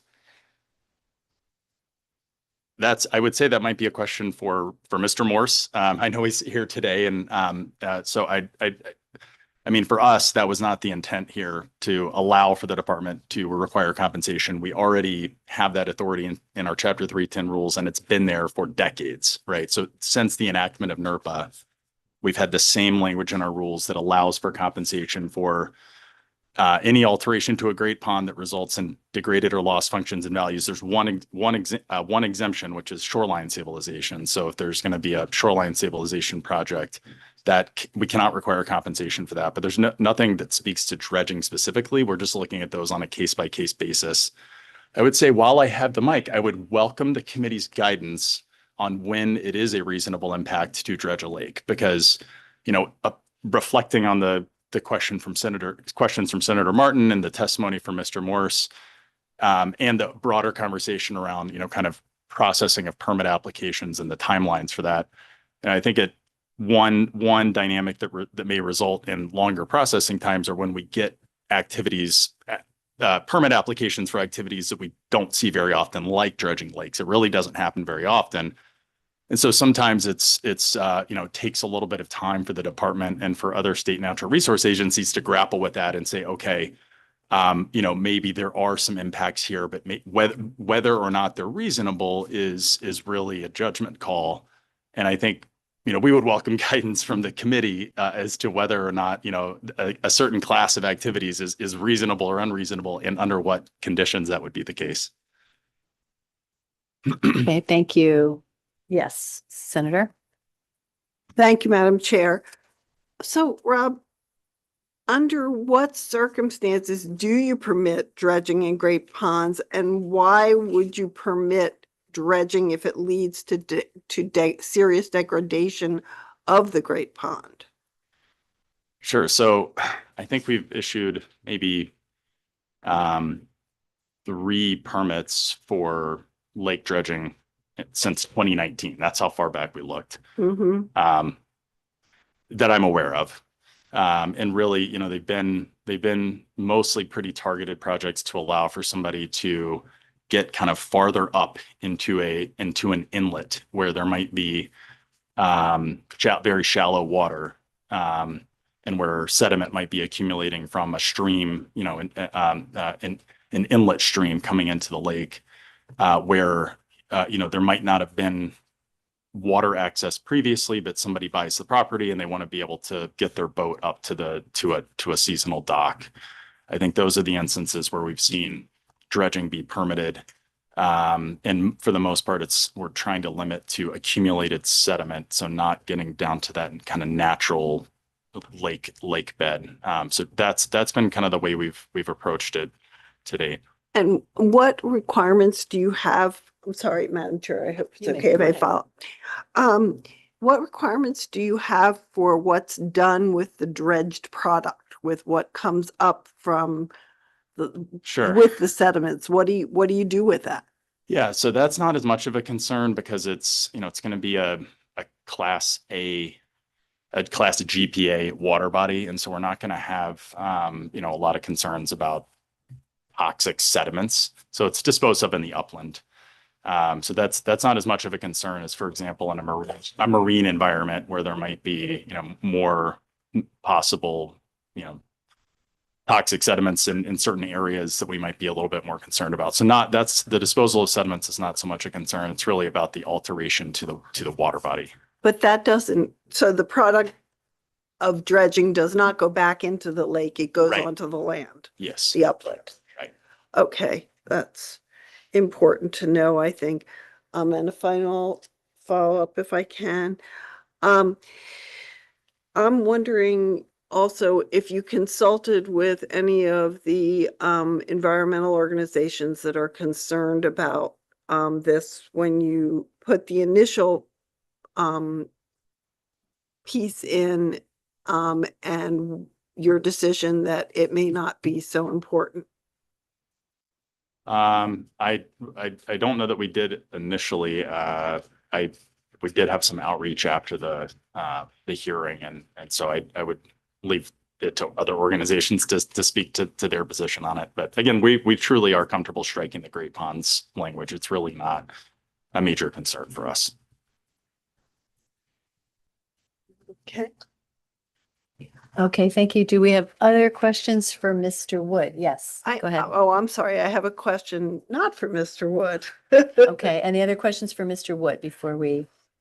I actually have a separate question for Mr. Wood that's not on this topic, if he's willing to take that now and we can go back to this topic.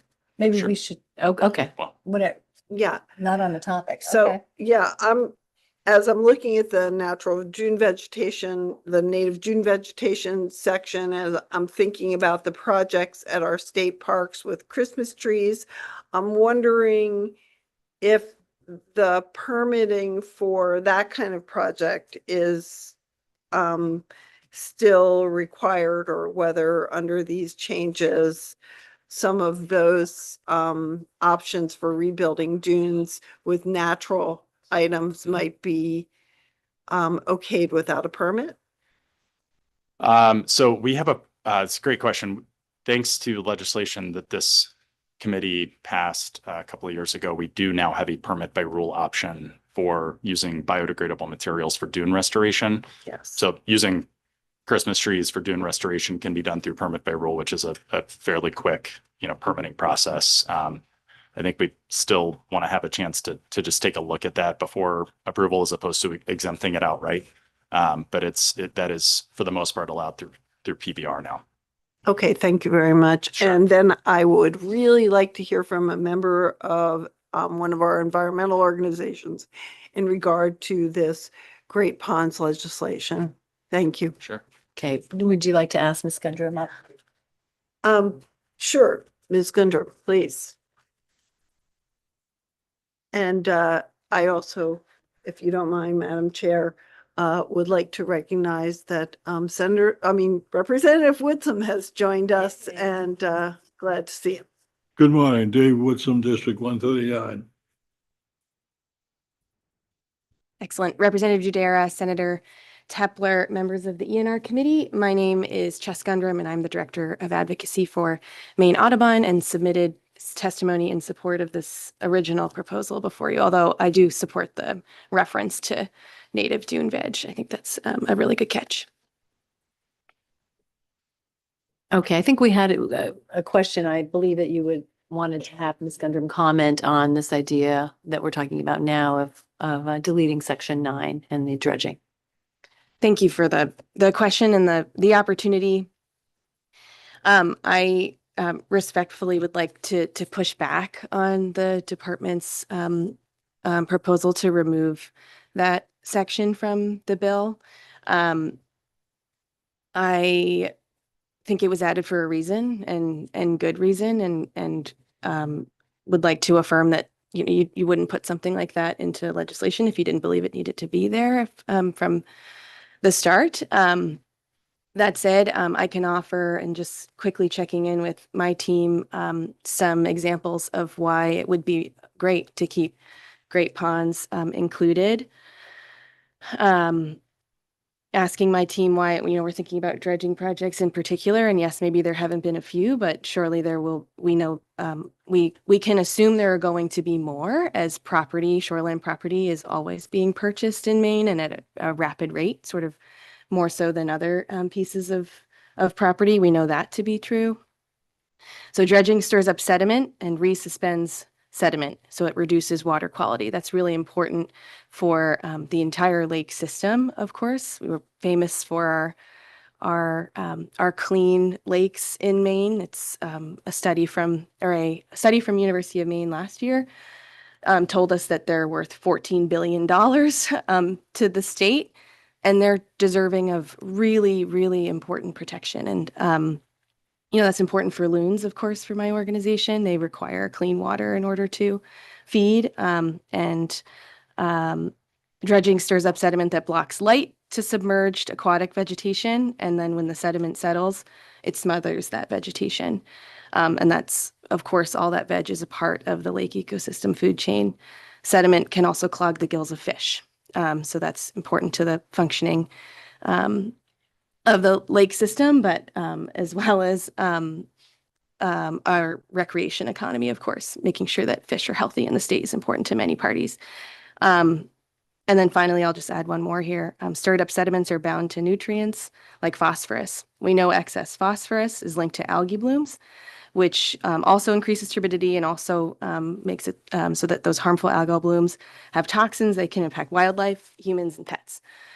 So we support keeping Great Ponds in this legislation.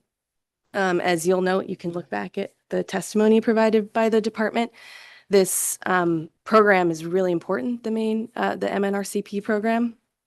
And it's just offering an additional tool to the department should they need it to compensate for impacts to our larger lakes and ponds in Maine. So I'll stop there.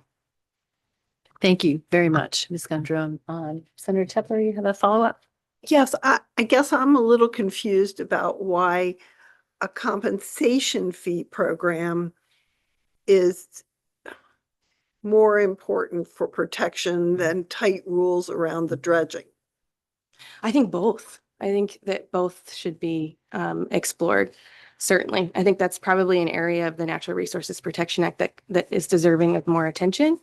And when you dredge the property in front of your home, you're impacting the entire system, right? So we just want to make sure we're thinking about how other users, those who own property and those that utilize lakes, will also be impacted by these projects, especially if we're going to be seeing more of them potentially in the future. So do you feel that compensation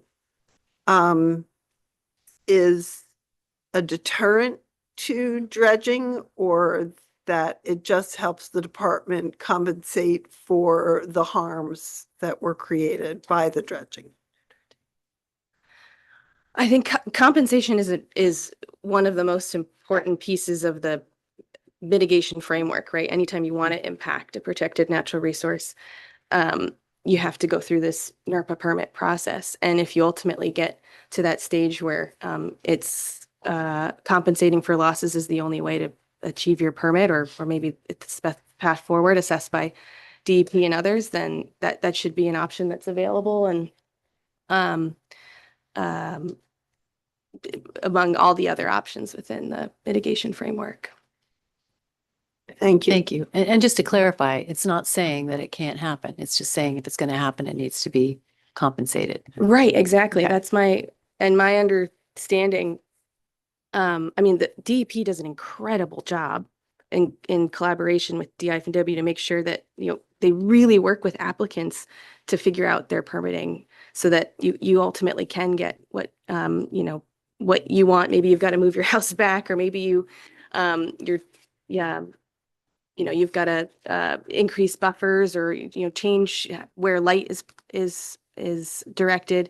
but they really do an incredible job of working with folks who apply for projects. So I commend them for that and respectfully am offering this Okay, pushback. thank you. Do we have any additional questions? I see Senator Martin. Go ahead. Still good morning. Yeah. 4 more minutes. How many dredging operations have you ever worked on? I actually have been on a few vessels offshore for dredging. I was a wildlife observer on a few vessels a few years back. Most of my experience is in the marine world, but So not on the it's not on the great ponds, inland, the freshwater lakes in Maine. It's offshore. Yes, Yeah. yes. Okay. How much silt and refuge comes down the rivers and streams and lands in these lakes every year?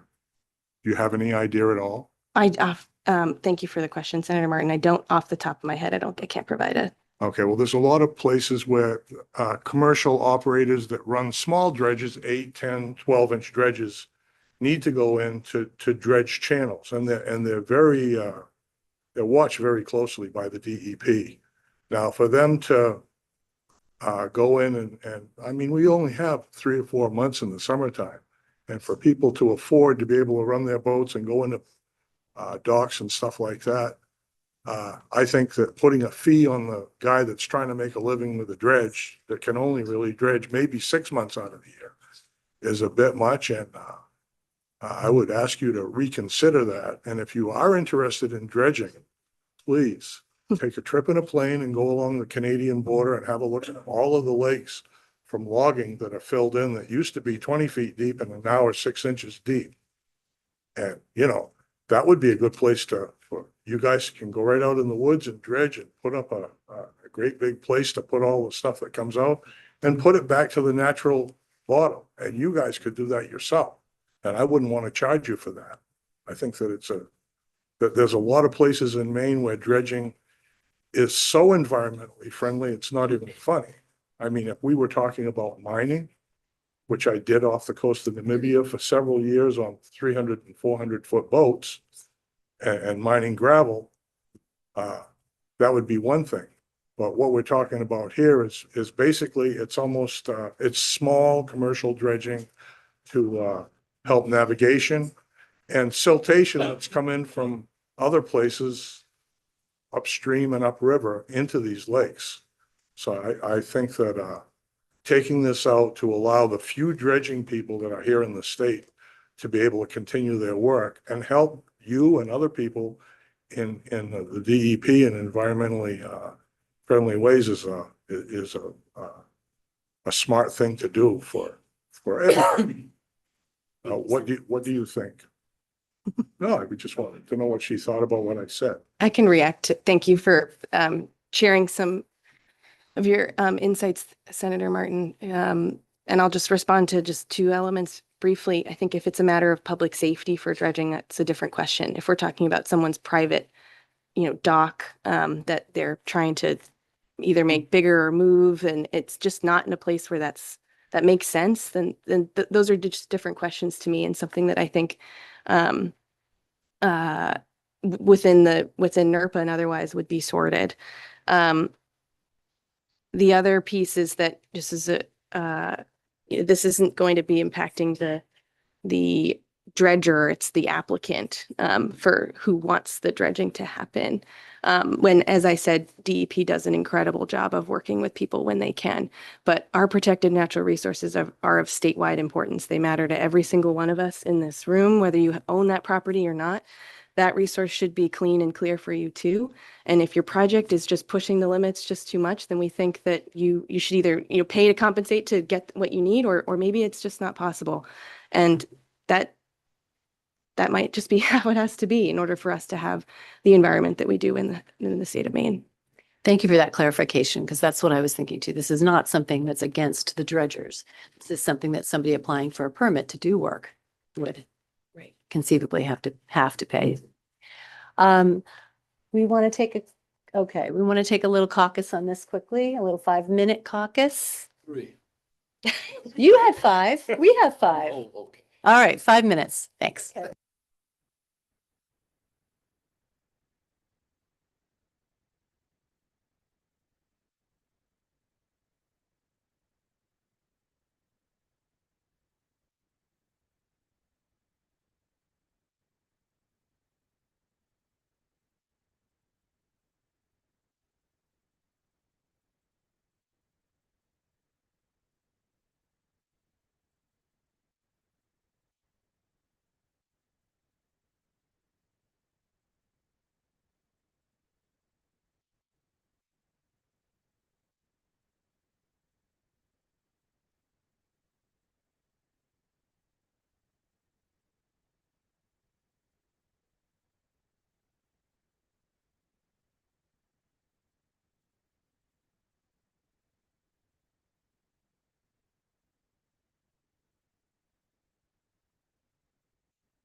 Okay, we're back on, To make a motion? discussing.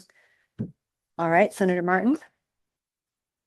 Like to make a motion ought to pass with the deletion of the Great Ponds in section 9, I believe it is. Okay, we have a motion. We have second. Now discussion. Yes, Rep. Angeles? Thank you, Madam Chair. I'll be opposing the motion with respect. I think the section around Great Ponds is important. I think it adds another useful tool that the department intentionally put in there in the first place, because I think their staff knows deep down that that this is a question of the holistic picture of water quality in the state. And for that reason, I'll be supporting a straight ought to pass report. Okay, thank you. Do we have any other discussion on this? Yes, Rep. Rocher. So my background is that I used to be the faculty member teaching and research. My focus area was soil and water quality.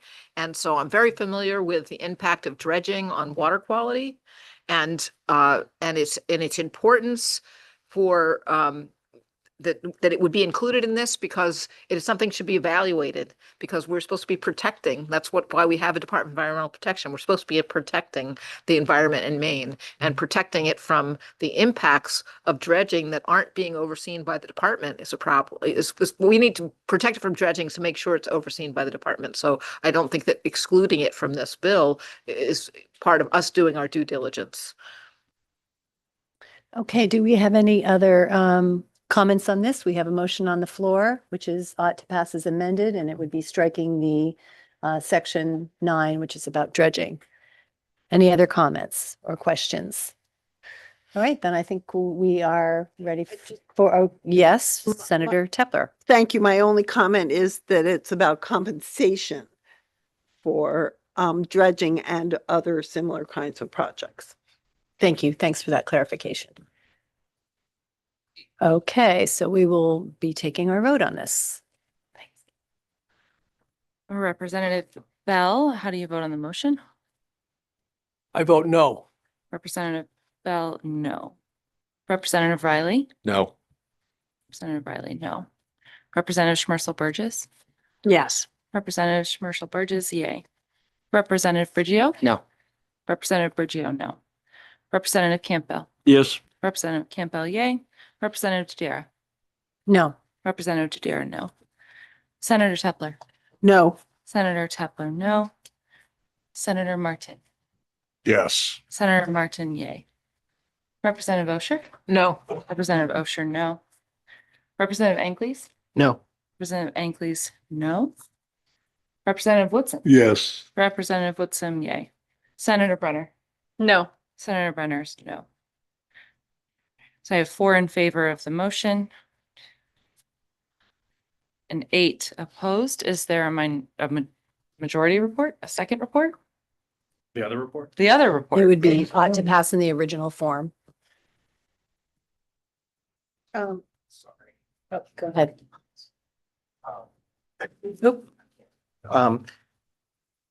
Just quickly, there was that catch that the chair made about the vegetation. Does that need to be in our report? Actually, I think it was a cross-reference that Mr. Tartikoff mentioned, and I believe it should be in our report. Okay, so the minority report is ought to pass as amended with the cross-reference that was explained to us by our analyst.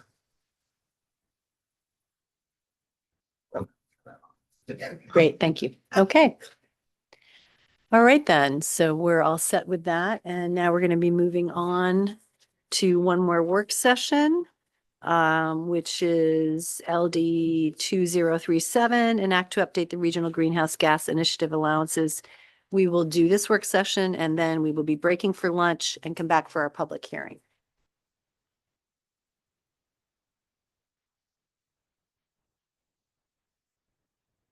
Okay, so Thank you. Mr. Tartikoff, you can go ahead with our analysis of this one. Sure. So this bill is a bill from the department, an act to update the regional greenhouse gas initiative allowances. It amends certain provisions governing the regional greenhouse gas initiative, or RGGI. It amends the amount of carbon dioxide emissions allowances the state may auction as a participant in RGGI for the year 2027 and each subsequent year. It also eliminates requirements for establishing and developing certain carbon dioxide offset project categories. Some additional background on RGGI. It's a cooperative market-based effort among 10 northeastern states, including Maine, to cap and reduce carbon dioxide emissions from the power sector. Under this regional cap and trade program, the participating states established a regional cap on carbon dioxide emissions from regulated power plants within those states. Over time, that emissions cap is lowered so as to reduce the total amount of carbon dioxide emissions from those regulated plants. I included in the analysis 2 different fact sheets from RGGI directly that were available on its website. One of them was distributed at the hearing. Each participating state in RGGI has implemented its own carbon dioxide budget trading program based on the model rule established and periodically updated by the participating states. The scope of Maine's participation in RGGI is implemented by law in Title 38, Chapter 3B, and in rules adopted pursuant to that law. In your folder, you should have a salmon-colored sheet that includes the statutes in Chapter 3B, the RGGI law. The most recent update to the RGGI model rule was completed in July of 2025, and each participating state, including Maine, is currently in the process of updating its budget trading program laws or regulations to reflect those updates. This bill, LD 2037, incorporates the changes to Maine's RGGI laws necessitated by the 2025 model rule changes. Some additional information that came out of the hearing or testimony submitted. As was noted, there are 5 Maine-based oil or natural gas-fired power plants that are subject to the RGGI program requirements. Those are located in Yarmouth, Bucksport, Vesey, Westbrook, and Rumford. As also noted in testimony, Maine has received over $290 million in total funds from the sale of RGGI allowances between 2008 and 2025. In 2025, those revenues were approximately $50 million. A copy of the 2024 RGGI report to this committee was distributed at the hearing and includes more information regarding that funding and regarding the program generally. Funds received from the sale of RGGI allowances are distributed through the Efficiency Maine Trust to support energy efficiency projects and the purchase and installation of energy efficient products for residential and commercial or industrial consumers in Maine. The trust testified that in the 3 most recent fiscal years, it invested $93.3 million in RGGI funds on projects estimated to lower energy bills by $391 million over the life of those projects. The trust suggested that every $1 of RGGI proceeds distributed is expected to save more than $4 in energy costs. Also during the hearing, the department was asked what the effect might be of failing to adopt the 2025 updates to the model rule as proposed in the bill. Department staff suggested that such failure would threaten Maine's continued participation in RGGI and the continued receipt of revenue received through that participation. There was also discussion at the hearing about the cost of RGGI participation to the state. The department noted that according to modeling and analysis conducted for RGGI, the entity in 2025, RGGI participation for the state of Maine currently accounts for approximately 2% of the cost of the average electric bill in Maine. Proponents of this bill argue that the monetary and other benefits received by Maine through its participation in RGGI more than offset that cost. They also suggested that because Maine is part of the regional energy grid that serves multiple RGGI participant states, the wholesale market rates for energy distributed through that grid would not be expected to change even if Maine no longer participates in RGGI. Opponents of the bill suggested, however, that the cost of RGGI participation already exceeds its benefits to Maine, and that the changes provided for in the bill will serve to further increase those costs. Testimony from the Industrial Energy Consumer Group in particular suggested that the cost of RGGI in Maine electricity rates is already on the order of $100 million per year. IECG also noted that the cost of RGGI allowances has increased dramatically in recent years, from roughly $5 or less per allowance, essentially per ton, that was paid at auction prior to 2018 and at the most recent quarterly auction in December 2025. That per ton allowance was up to $26.73. Finally, the bill in a number of places removes provisions authorizing carbon dioxide emissions offset projects and associated offset allowances, which the department characterized as a seldom used option under the program. As part of the 2025 changes to the model rule, beginning in 2027, RGGI states will no longer award offset allowances. As is still currently defined in Maine law, an offset project is a project that reduces or avoids loading of carbon dioxide and other greenhouse gases in the atmosphere and is demonstrated to qualify as real, additional, verifiable, enforceable, and permanent. The sponsor of such an offset project can be awarded offset allowances that can be used in the same manner as an emissions allowance purchased at auction. We do have a preliminary fiscal impact statement for this bill. I appended it to my analysis. It indicates that passage of the bill is anticipated to result in a minor cost increase in other special revenue funds for the associated agencies that can be absorbed within existing budgeted resources. I can answer any questions anyone has about the bill or what I just discussed in that analysis. Thank you so much for that. That's great. Do we have any questions for our analyst? Yes, we do. Yep, Rep. Gio. This is a point of clarification. When we were caucusing, I said there were 6 RGGI states, and that's in error. There are the 6 New England states plus New York, New Jersey, Delaware, and Maryland. Thank you. Any other questions? Yes, Rep. Osher. Do you have any examples of the seldom used offset allowances? I would defer to DEP on that. I did reach out to them because the authorizations are being removed in the bill, but there are other aspects of the laws that refer to the offset allowances. And I was wondering if, as a matter of cleanup, it would make sense to just get rid of everything. Apparently, there are still existing allowances that in other states for regulated plants in other states. So the example that was noted to me is there's a Maryland plant that has offset allowances that can still be used in the market, I think up until 2027. And so from the department's perspective, it makes sense to retain some of that overall language because I guess theoretically they could be used in Maine. But at some point in the future, I don't think that language will be needed anymore. But DP staff is here, could provide more detail. I don't think it doesn't sound like that option was used by many. Senator Tepler? But my understanding from what's in here is that those will no longer be allowed under RGGI going forward. Beginning in 2027, there will not be authorization for RGGI states to award offset allowances. Thank you. Go ahead, Rep. Gio.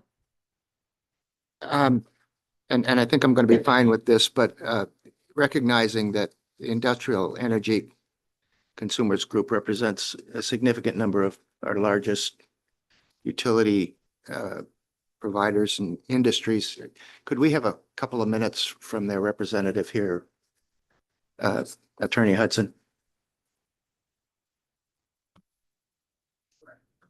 Thank you. Are there any other questions before we ask Mr. Hudson to come up? No. Okay. Please join us. Thank you.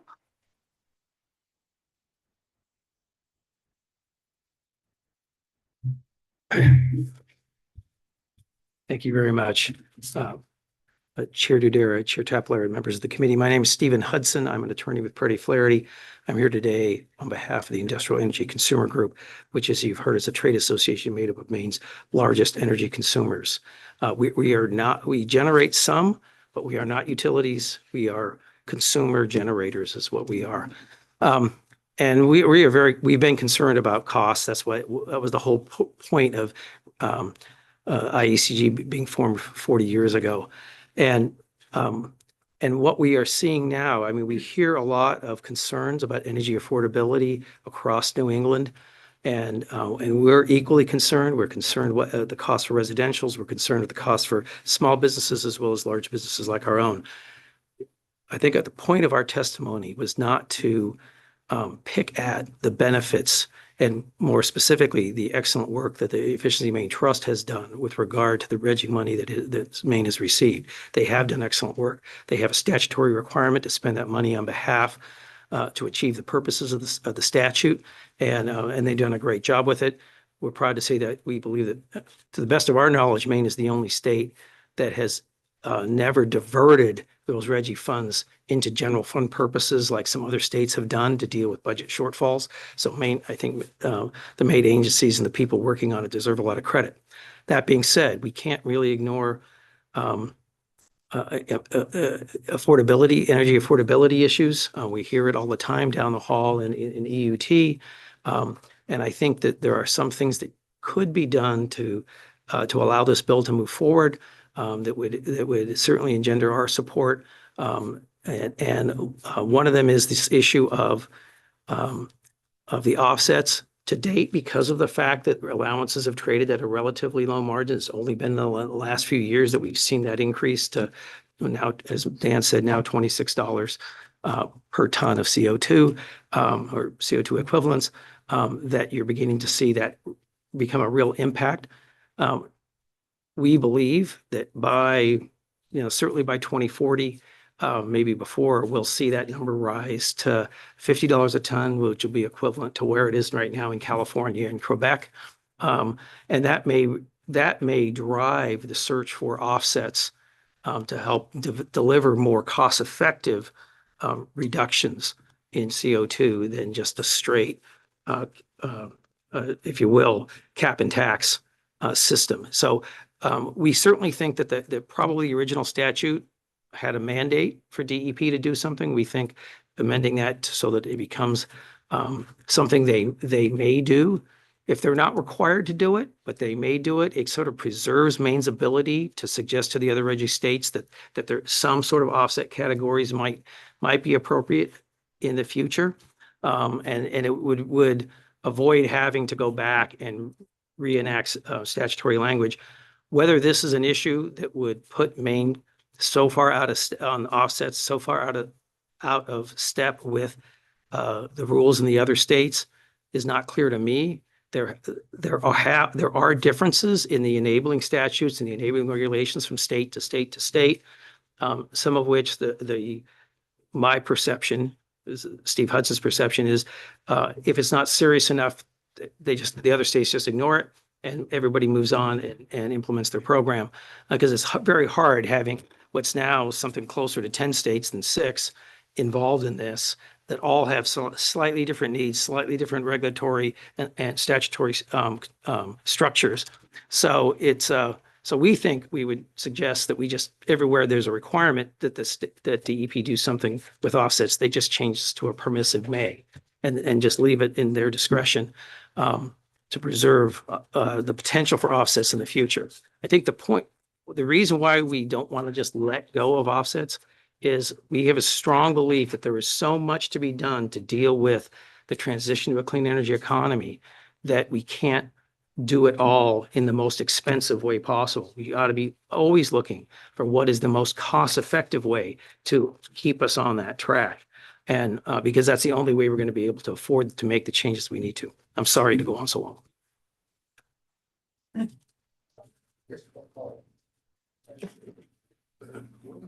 Mr. Hudson, we talked offline a little bit about your idea that perhaps it would be good to have in the statute that we adopt the standards, but that they don't go into effect until at least a few other of the states in the coalition have done likewise. And I've had a chance to talk with Commissioner Loisem, who's far more capable of speaking for herself than I am speaking for myself. But I think that one of the ways of doing it is to make it clear that the DEP can continue work on implementing the rule changes necessary to implement the revised limits so that they can stay on track. I personally, all the RGGI states have said, oh, of course, we're going to get this all adopted by the end of this year. if they do, it'll be one of the first times they ever have all the states because there's just so many of them now. And not all of them are as committed to Reggie as Maine is. So I think it would be helpful to have a requirement that says these will take effect when all the other states have adopted it. But in the meantime, DEP could continue to work so that they're ready to go and all those other states have adopted that rule finally. Would you say all other states or just? I think if you made it, I mean, you could have one or two. right, you could make it a majority of Yeah, the thank you. participating states, and that would be fine as well. Okay, thank you. Senator Tepler, do you have a question? Yes, I have two questions. Sure. for you, Hudson. So, Their mic. oh, thank you very much, Mr. Tartikoff, for that reminder. One question is, if the Reggie regime requires states not to create offsets, you're hoping that that will change? Yeah. If you're, okay. So the way that is adopted, in essence, the staffs for the various states or whoever the representative to Reggie negotiate a model rule. And then they take that model rule back to each of their states. Some of them can have the statutory authority to just enact it as a rule. Some of them don't even need to adopt a revised rule. Some of them need to go back and get a statute approved, like we are in Maine. And some of them need to get a statute and a rule approved in Maine. So there are differences in model rules. The application of the model rules to each individual state sometimes contains differences. They're not all exact. I think it's a pretty good accomplishment that the basic underlying principle of the carbon budget and the regional auction, which are the essential ingredients, have remained the same. But there have been differences from the very first time the model rule was adopted for implementation in each of the original Reggie states. So I guess I'm reading Mr. Tartikoff's analysis here, and it says, as part of the 2025 changes to the model rule, beginning in 2027, Reggie states will no longer award offset allowances. So are you saying that some states might adopt the ability to allow offsets and some states might not? Yes, Senator, the model rule itself doesn't control what the politicians, who are actually the actual decision makers in each state, decide. It's only a recommendation. Now, some states adhere to it very closely, some states don't. And so there in the past, there have been differences in the implementation of the model rule to a specific state rule, and that have not caused a big issue within the Reggie states. There are some that at times they spend a lot of time arguing about, but normally they'll have to make a decision about whether enough states object to what a state has done. Maine merely preserving this, the offset, as a potential future tool doesn't necessarily, will not impede the ability of the new model rule to go into effect. It will just sort of take that tool and put it back in the toolbox, and it'll sit there until something changes in the future. But it doesn't mean that Maine will agree to the elimination of an offset category. That's the only real difference. Is there any reason to believe that this won't create any kind of fuss, given that it's specifically eliminated in the model rule? I would defer to the department, frankly, on that one, because I don't think it would, but that's just my opinion. And they are the ones that negotiate with the other states. I personally don't see how, if you get to $50 a ton, that there isn't going to be some push to try to be a little more creative. Now, the other thing that's going to happen is eventually, when these carbon dioxide budget units end up closing, as I think most people anticipate when we get to the clean energy transition, these will be gone. All that money will be gone too, because there won't be anybody that needs them at that point. Yes, we won't have to trade carbon because Right. hopefully we won't be emitting very much carbon. But I also have a question around the majority of states idea that you have. And my question is, do we miss out on any dollars between the time that we could accept these rules, these new rules, and the time that the majority of the states join the new RGGI regime? Right. And I think that, I think the answer is we won't, as long as the committee makes it clear, with Dan's, fine drafting, that the department is authorized to develop and propose for implementation new rules based on that model rule. Because that way, theoretically, all the states line up in time for an auction under the new model rules, and they theoretically will all be ready to go at the same time. That it could happen, but it may not. But what we're trying to do is I think making sure that Maine is ready to go, but that Maine is not gonna unilaterally, if you will, reduce its budget until it sees binding commitments from the other states. So that's all we were suggesting would be appropriate. I guess I would like to hear, as you've suggested, from the department, Absolutely. maybe from Mr. Burgess in regards to, from the commissioner then, or Mr. Crawford. Oh, from Mr. Crawford, there we go.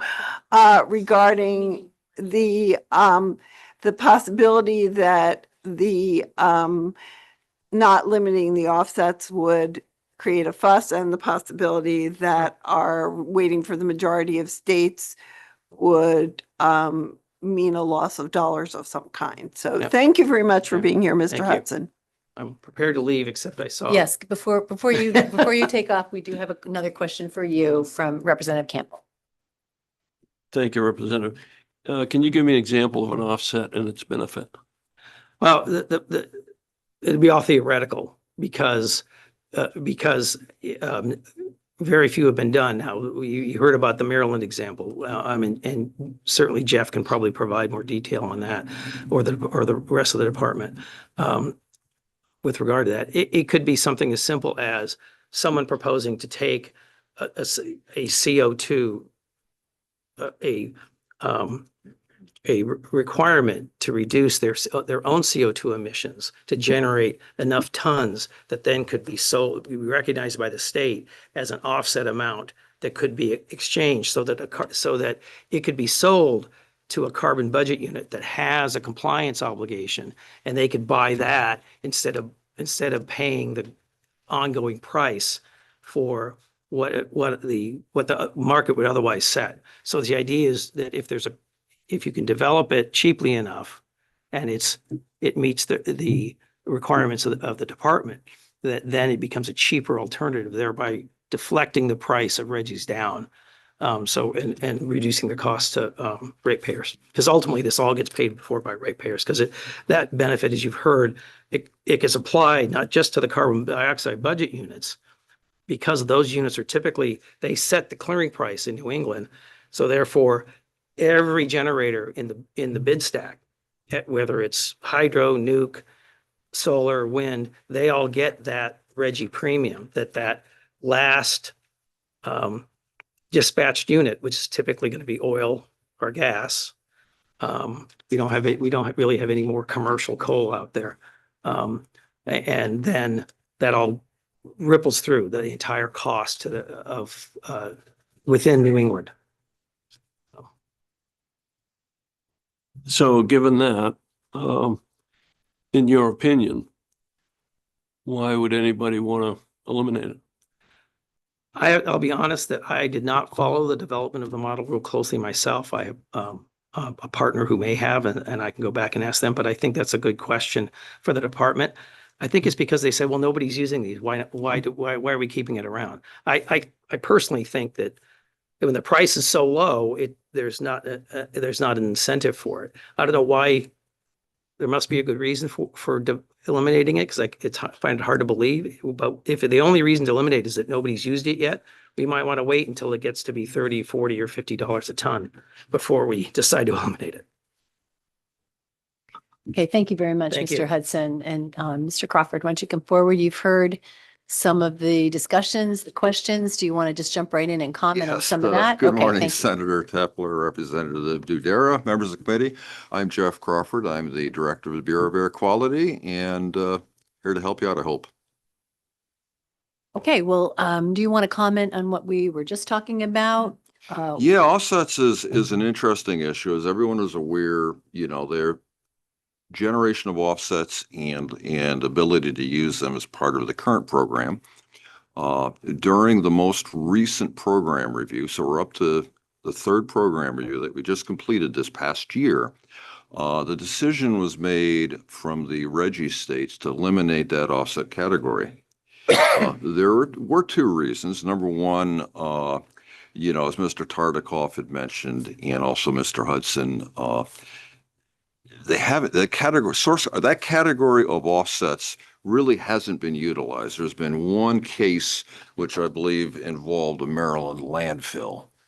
The other, and perhaps more important reason, is during the development of the model rule, the states conducted a number of stakeholder meetings, and we received a lot of input from community stakeholders that were concerned that with an offset, what's happening is we're continuing to allow emissions from a facility in certain areas that is impacting a local community, and we're offsetting them from reductions elsewhere.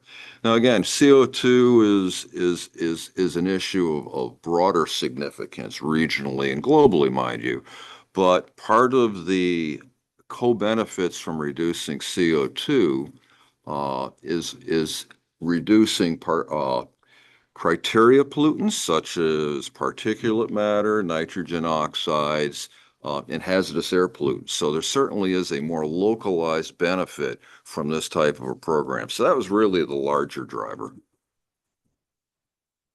Interesting. I think that's the first that we heard of that. Senator Tepler. So what I hear you saying, Mr. Crawford, is that to some extent it creates an uneven playing field. Yeah, and I guess regarding the issue of could Maine retain the ability to generate offsets or offset projects in the state? The RGGI program's dependent on fungible allowances. I would have to look at, how that language works, but I would have a concern that even if we allowed the generation of allowances from offset projects in the state, that the other RGGI states may not accept them for program purposes. Mr. Hudson was, I think, a good point that down the road we could see allowance prices higher, making many of these offset projects financially beneficial. At the same time, if we're looking at timeframes of the, mid or late 2030s or even beyond, I think it's important to keep in mind that the next RGGI program review will begin in 2028. So we'll have a lot of planning time long before we reach, $40 or $50 a ton for each allowance, if you will. So you do think that it could cause a problem with the other states if we were to retain the offset language in terms of negotiations? I don't know that the other RGGI states would accept those as valid allowances. Okay, and if they didn't accept them as valid allowances, would they be angry that we retained the language and it would create a problem for our membership in the RGGI program? Again, I think that's dependent on the specific language. I think I've heard the suggestion perhaps the department may. I think it's very dependent on our implementation rules. If our implementation rules did not include those RGGI offset allowances, at least for the current planning period, I think that would probably be permissible. So if the statute said we may adopt rules to do that, and if we didn't, we haven't really created a situation where we have non-fungible allowances, if you will. Okay, I have one more follow-up. My follow-up is about the waiting till the majority of states join the Reggie regime and whether or not we lose out on any dollars if we wait for that time period.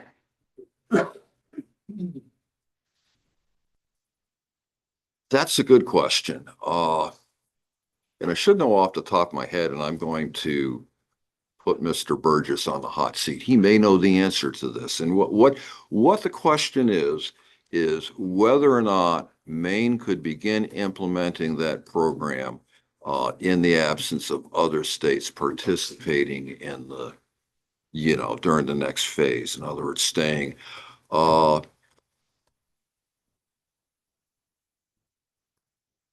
yeah. Hopefully. I hate to do that to Mr. I Burgess. think the big Yeah, guns wouldn't we be actually are losing coming on out. dollars? Actually, I'll defer to the commissioner. Welcome, Commissioner. Thank you. Thank you.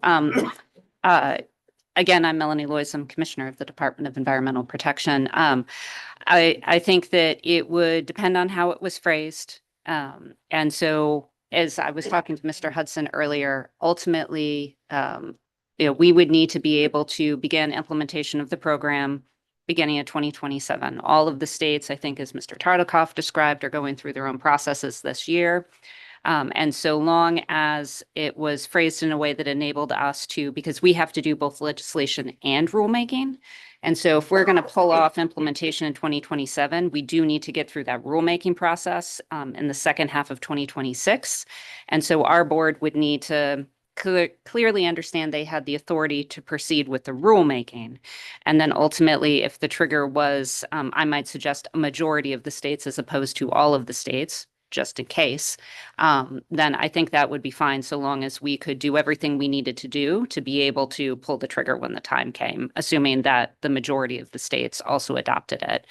The alternative would be if it was all of the states, all of the other states, then, whether or not we were in Reggie would depend on, one other state's decision. Yes, go ahead, Mr. Tartikoff. It sounds like this is entering drafting territory. If I'm understanding correctly, the suggestion is that some of these programmatic changes would, in statute, would be made contingent on action by other states, but that there was an interest in allowing implementation of rules to proceed before that contingency is met. I'm not aware of any way that could be accomplished. The authorization to adopt rules flows from the statute, and if the statute is not in effect, then there's no authorization. Unless I'm misunderstanding the proposal here. Also, contingent effective dates are messy, especially when they're based on actions by other states. We have them in law. This committee a number of years ago enacted one about ethanol-free gasoline, but they're typically used for an entire statutory framework, doesn't go into effect. But in this case, we're talking about changes to an existing framework of law with a contingent effective date. I'm not aware of that being done before.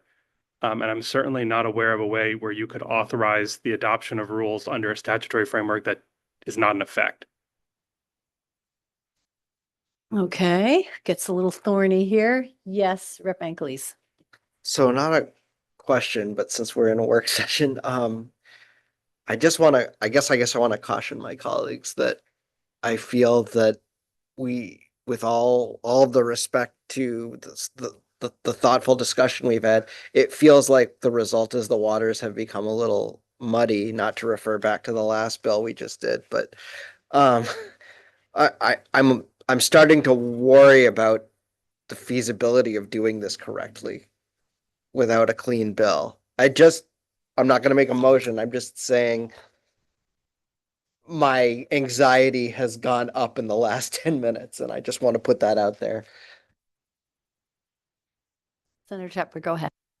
Thank you, Madam Chair. I have similar concerns, I hear our analyst telling us that he's concerned about his ability to do what we're being asked to do, which is dependent on his ability to create the correct language, which makes me think that the clean bill that the department developed is probably the better bill.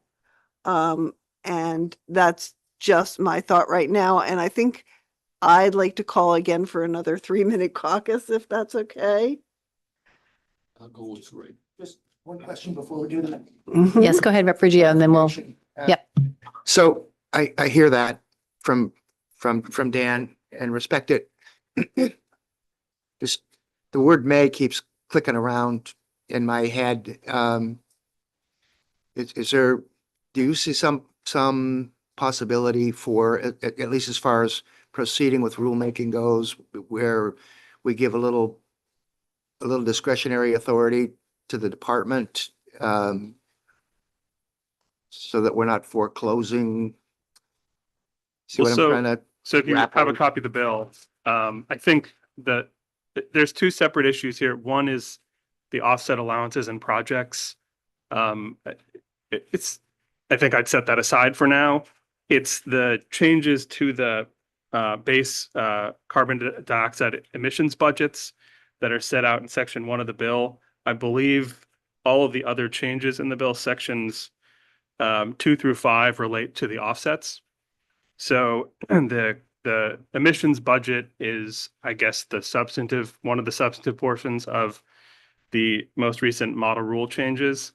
And so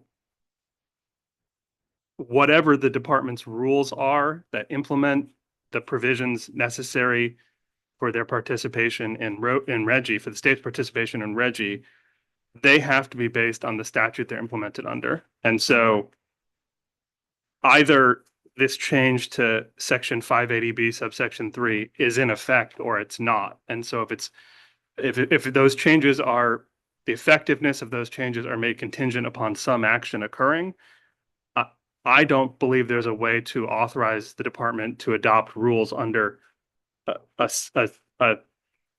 provision of law that's not in effect, essentially.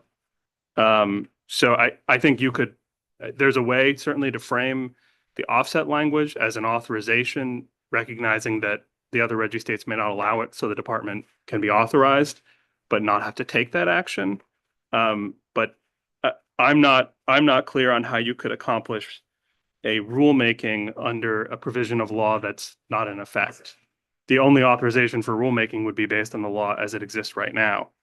I suppose there could be a consideration given to implementing just some, but not all of these changes, but and then making the others contingent upon a future date, and that would allow the department at least to get working on, implementing the 2027 and 2028 changes. But you'd be forcing a second rulemaking once those changes went into effect, because there wouldn't be authorization to implement changes that were subject to a contingency. Does that make sense? Okay, we had a suggestion of a 3-minute caucus. Did you want to say something before we do that? Sure, go ahead. Thank you, Representative. So briefly, can you tell me the benefit and the detriment of the offsets? I think the benefit would be what Mr. Hudson had articulated, which I would not do as good of a job describing that.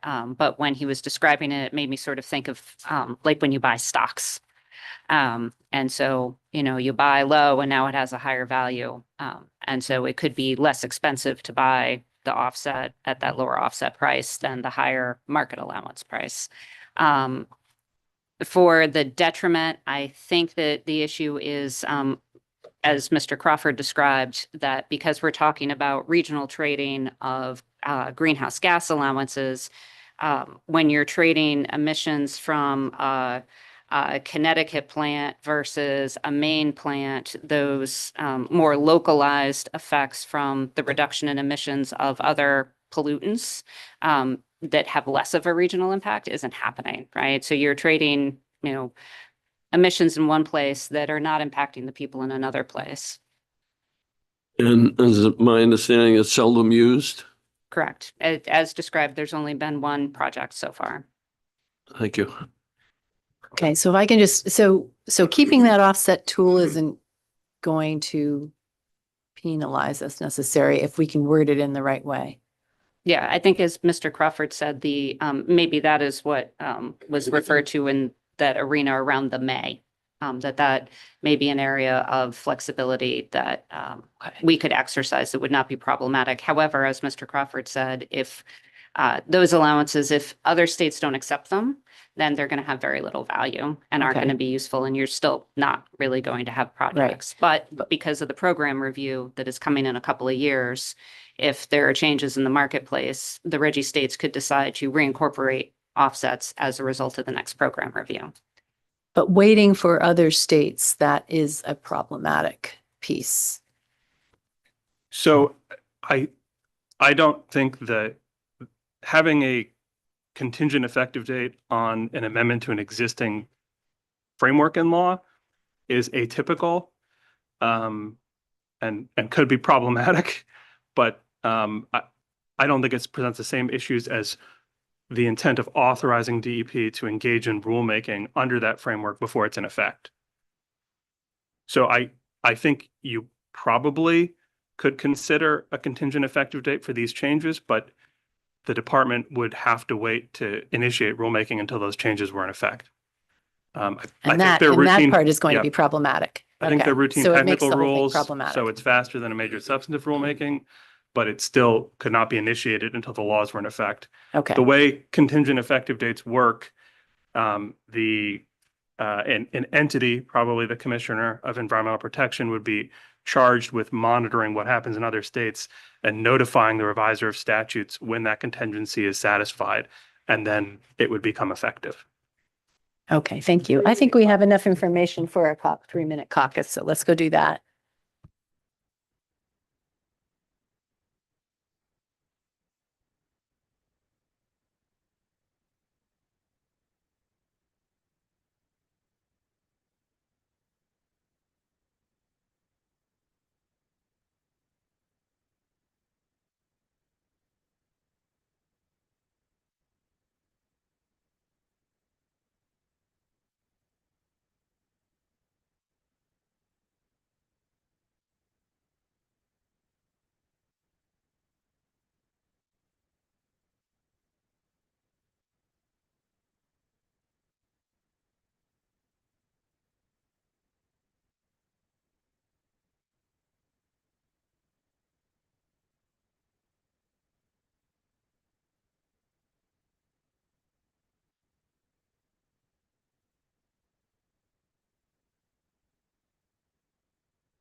Okay, we're back. Thank you, colleagues, for allowing us to have that caucus.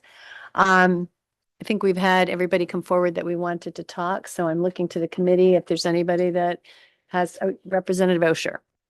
I want to make a motion that we ought to pass this bill as written. I appreciate that Mr. Hudson brought us some concern and looking for a way that we could thread the needle for maybe keeping offsets going. But I have been a student of the Regional Greenhouse Gas Initiative since before it was launched, and I'm really impressed with all of the benefits that it provides. And I think that the department has brought us a bill that helps us continue to participate in that, and that's what this bill is about. And with the wording, they have done their studies. They are more educated than we are about how to proceed in this. And so I would like to go forward, ought to pass the bill as brought to us from the department. Second. Thank you. I have a second. Okay, Representative Ankles. Any other discussion? Rep Campbell. Thank you, Representative.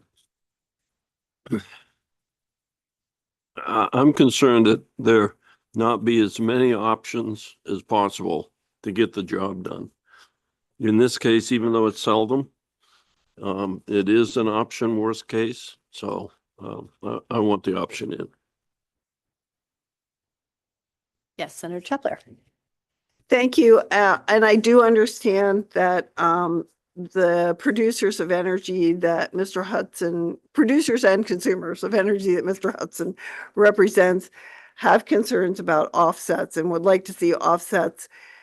I don't think this is the time to include those. I think that when the next regime comes through for Reggie, that would be a more appropriate time to look at offsets again.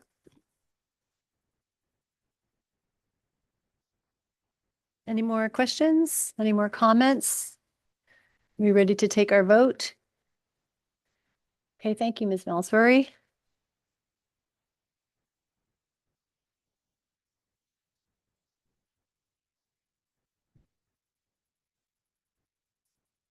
All right. Representative Bell, how do you vote on the ought to pass motion? Ought to pass. Yay. Representative Bell, yay. Representative Riley? Yes. Representative Riley, yay. Representative Schmerzel Burgess? No. Representative Schmerzel Burgess, no. Representative Brigio? Yes. Representative Brigio, yay. Representative Campbell? No. Representative Campbell, no. Representative Dudera? Yes. Representative Dudera, yay. Senator Tepler? Yes. Senator Tepler, yay. Senator Martin? No. Senator Martin is no. Representative Osher? Yes. Representative Osher, yay. Representative Ankles? Yay. Representative Ankles, yay. That's all members present. 1, 2, 7 in favor of the motion. 20, 25, quarter hours, come back and quarter hour. Half an hour. Is there a minority report? Ought not to pass. Okay. Was that ought not to pass? Yes. Ought not to pass for, okay. Okay, thank you, everybody. I'm sure everybody is hungry, so we will take a half an hour break and be back at quarter of to start the public hearing on LD 2115, an act to protect private wells from hazardous substances.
So welcome back to the Environment and Natural Resources Committee. I really do love my gavel. And it is time this afternoon to have a public hearing on LD 2115, an act to protect private wells from hazardous substances. And we're asking Representative Angeles to please present his bill. You have fun, guys? Yeah. All right. Well. Here we go. Very deep subject. Behave, Campbell's Rep. licking his Campbell. chops.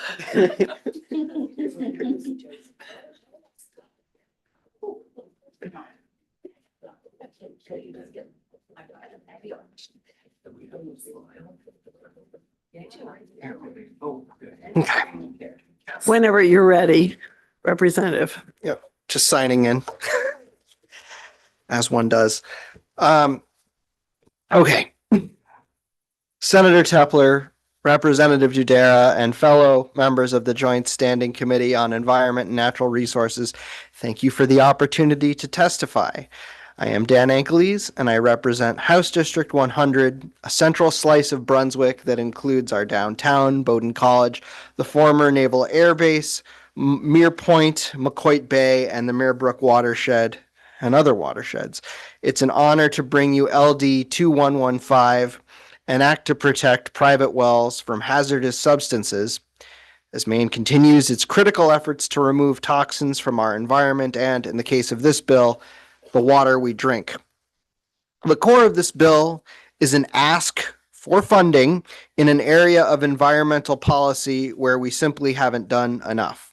The safety of private wells in both rural and urban areas of Maine where access to public water districts is logistically difficult.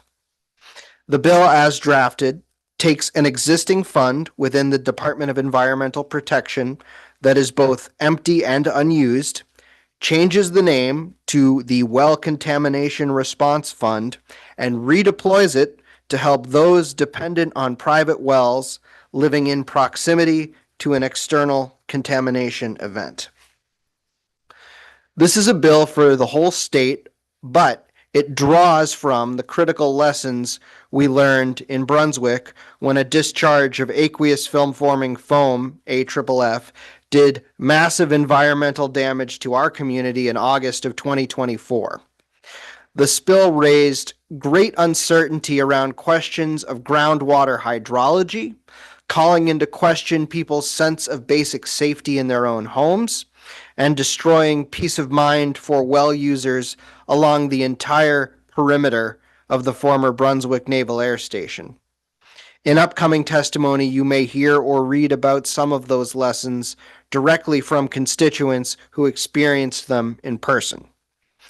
Since the AFFF spill in Brunswick, there have also been reports of contamination at a Gorham mobile home park, an unsafe result in the Holden School District, and a growing sense of unease that our septic tanks and even our treated wastewater have become vehicles to spread PFAS into groundwater systems throughout the state as we struggle to adopt expensive countermeasures.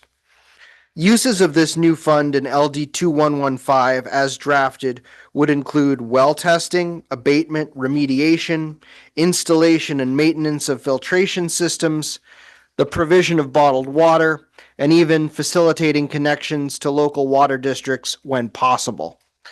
These are all things my constituents and Representative Golick's constituents told me they struggled with right after our spill and continue to struggle with even today. After speaking with multiple stakeholders and getting a wide array of feedback, some of which came in as recently as yesterday, I have scrambled to come up with a basic framework for a sponsor's amendment, which you will all have the opportunity to review prior to the work session. But for the purpose of transparency and getting my fellow committee members the best possible information, let me summarize what I am suggesting. First, the bill as drafted strikes references to soil and groundwater.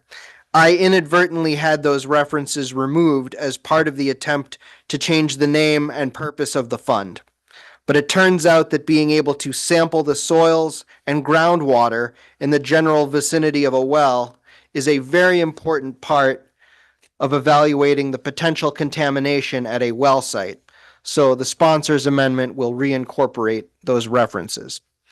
Next, while the funding in the initial draft of the bill is primarily intended for the rising threat of the PFAS family of chemicals, the testing protocols eligible for this fund should include potability more generally. This fits logically with a Department of Environmental Protection site visit to a well and is something that DEP would likely love to be able to do in concurrence with any activity related to PFAS. Third, given the likelihood that some level of PFAS contamination in Maine's private wells is widespread, triage and speed are vitally important. Accordingly, the sponsor's amendment will suggest, starting with those wells where PFAS levels are at 20 parts per trillion or above, and then broadening the scope of the work as more resources become available. The amendment also sets this amount directly and strikes any reference in the bill to a lengthy and potentially cumbersome rulemaking process. Finally, it's clear the fund, no matter where you put it, which department, cannot be operated without additional headcount because DEP is chronically under-resourced. Under the bill as drafted, the fiscal impact begins in FY27 and is ongoing. So I would suggest that the amount of funding be kept the same, but now be used to both capitalize the fund and cover a position to ensure we have enough staff to effectively manage more of the troubled wells in the state. I would even be open to trying to kill two birds with one stone by having the new position be shared between the DEP and the Maine Center for Disease Control, which runs the drinking water program. This way we could improve coordination between the two major government instruments that keep drinking water clean and get more work done for the people who need it most. So before we go to questions, I do just want to pull back and return the focus to the larger picture. We've had a lot of important debates about what government should do and what our tax dollars should pay for. Guaranteeing access to clean drinking water seems like it ought to be a high enough priority to both transcend core partisan disagreements and justify asking the administration and the Appropriations and Financial Affairs Committee to safeguard this most basic aspect of our public health. We literally can't live without it. We learned last night that the clouds have finally darkened and that the rainy day fund is no longer out of bounds. Just think of me then as the guy with the bill to make sure that the rainwater itself is clean enough to drink. But in all seriousness, I see this bill as unfinished business from 2024. The spill revealed that well users have something new to be afraid of, and it is on us to help, regardless of who is ultimately responsible for making the mess. I am happy to answer questions to the best of my ability, but I also want to make sure the experts and members of the public get the lion's share of the airtime. Thank you for the chance to testify, and thank you in advance for what your votes will do for public health and Maine's quality of life. Questions Happy from to the take committee for questions. the sponsor? Yes, Representative Campbell and then Representative Dudera. Thank you, Senator. Well, Representative, you got my attention when you mentioned the Holden School District. I guess I've got to look more into that. I haven't heard that much about that. Yeah. But curious as why you didn't include the Fairfield area. I think it's in terms of my testimony, I think the bill covers the entire state, to be clear. It's an oversight on my part not to mention Fairfield, but I think to your question, Fairfield their contamination is because of the farm-related sewer sludge spreading, which has its own fund. And that fund exists because the state acknowledged liability for causing that problem. And so that fund is capitalized, that's separately administered. And so I wanted to kind of separate that out from this. The Gorham thing that I mentioned, those are wells below the mobile home park. And to best of my knowledge, I don't think that's due to sludge spreading, but I could be corrected by people behind me. Thank you. Rep. Dudera. Thank you. Thank you for bringing this important bill. So my question was what the fund was initially called, but I've got it, Land Application Containment Yeah. Monitoring. And I can tell you why we picked that one. That fund was meant to pay for the monitoring of ongoing sludge spreading, which when we realized as a branch of government that that was not a thing we should be doing, we banned it. So there's no need to monitor new incidents of something we have banned. And so that is empty infrastructure, empty legal infrastructure just sitting there. And it could be repurposed for something that could be made use of to clean up the water. And how much money is in it now? Zero. It is empty. Oh, okay. Yeah, It's empty now. It is And an we'd be putting- empty, we'd it is be an, allocating some for it. yeah, it is Got an empty, unused fund. Okay, I see that. Thank you. That would otherwise just sit there unless we deleted it. Okay. Seeing no further questions, thank you for your testimony, Representative Angeles. Guys, let me off easy. And before I call the department, I just want the committee to note that there is a fair amount of testimony already in your folders from individuals who've been whose wells have been affected, and also from Senator Ingwerson. So those are in your folder already. And the President of the Senate. Oh, and the Senate President, yes, who shares her district with Rep. Angeles. Yes, and with that, I'll call the department. Welcome. Haven't seen you for a while.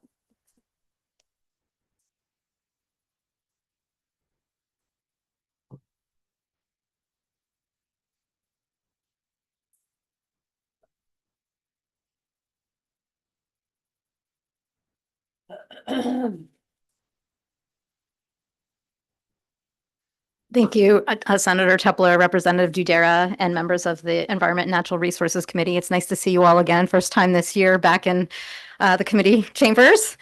There should be two documents coming around. There's my testimony, and then there's also another document, which I'll refer to after reading through my testimony, because I just want to point out a few things. Okay, good afternoon, Senator Tepler, Representative Dudera, members of the committee. I'm Suzanne Miller. I am the Director of the Bureau of Remediation and Waste Management at the Department of Environmental Protection, speaking neither for nor against LD 2115. LD 2115 would make several changes to 38 MRS 1310B1, which was enacted in 2021, and then it was amended in 2022 with passage of the prohibition on land application of sludge, which is now Public Law 2021, Chapter 641. A quick overview of the more substantive changes to the law as proposed in this bill include the following. Modification to how the department is authorized to use funds for PFAS investigations under the former Land Application Contaminant Monitoring Fund, which, as the representative just indicated, is now renamed as the Well Contaminant Response Fund. And then secondly, clarify who is eligible for use of the fund through department rulemaking. The department is neither for nor against this bill because the department supports further legislative direction about how to utilize limited funding for PFAS investigations moving forward. Last year, the department requested guidance on how it should spend remaining funds when it reported on the status of Maine's PFAS soil and groundwater investigation at sludge and septage land application sites, otherwise known as the 2025 PFAS report, to this committee. LD 2115 would require the department to address those difficult questions about who should benefit from limited state funds through rulemaking. The department would support amending the bill to address those questions now in a way that enables citizens that live near sources of PFAS and who have higher levels of PFAS in their wells to more quickly benefit from this legislation. The department is concerned that the bill as printed would create unrealistic expectations for members of the public regarding eligibility for funding and or reimbursement for PFAS found in drinking water wells. The bill would broaden how the fund may be used to include more than just land application sites, hence the change in the name, to include other remediation type sites. It would expand funding eligibility to all other potential well contaminants and would emphasize proximity to particular sources rather than the risk-based approach currently used by the department for determining eligibility. The department recommends amending the printed bill to set limitations on uses of the fund that reflect the fact that funding is limited. Other sections of Maine law give the department authority and funding to investigate and treat contamination related to oil and hazardous substances. The department recommends limiting applicability of this section of statute to PFAS rather than including all potential contaminants and authorizing the fund to cover associated potability sampling when PFAS samples are collected. This would help the department select appropriate treatment systems when needed and would also give residents information about other common contaminants in their wells, such as arsenic. LD 2115 as printed proposes to make the department responsible through a rulemaking process for deciding which wells under what circumstances could qualify for limited available funding. As we identified in the 2025 PFAS report, there's not enough money or resources to test all wells in Maine, nor to install treatment for all wells that exceed the federal drinking water standard for PFAS. Rulemaking on eligibility for reimbursement would be controversial and likely take years to finalize. As currently staffed, the department's ability to readily conduct sampling or install filtration systems in a time-efficient manner could be impacted if the department's program experts must be diverted to focus on rulemaking.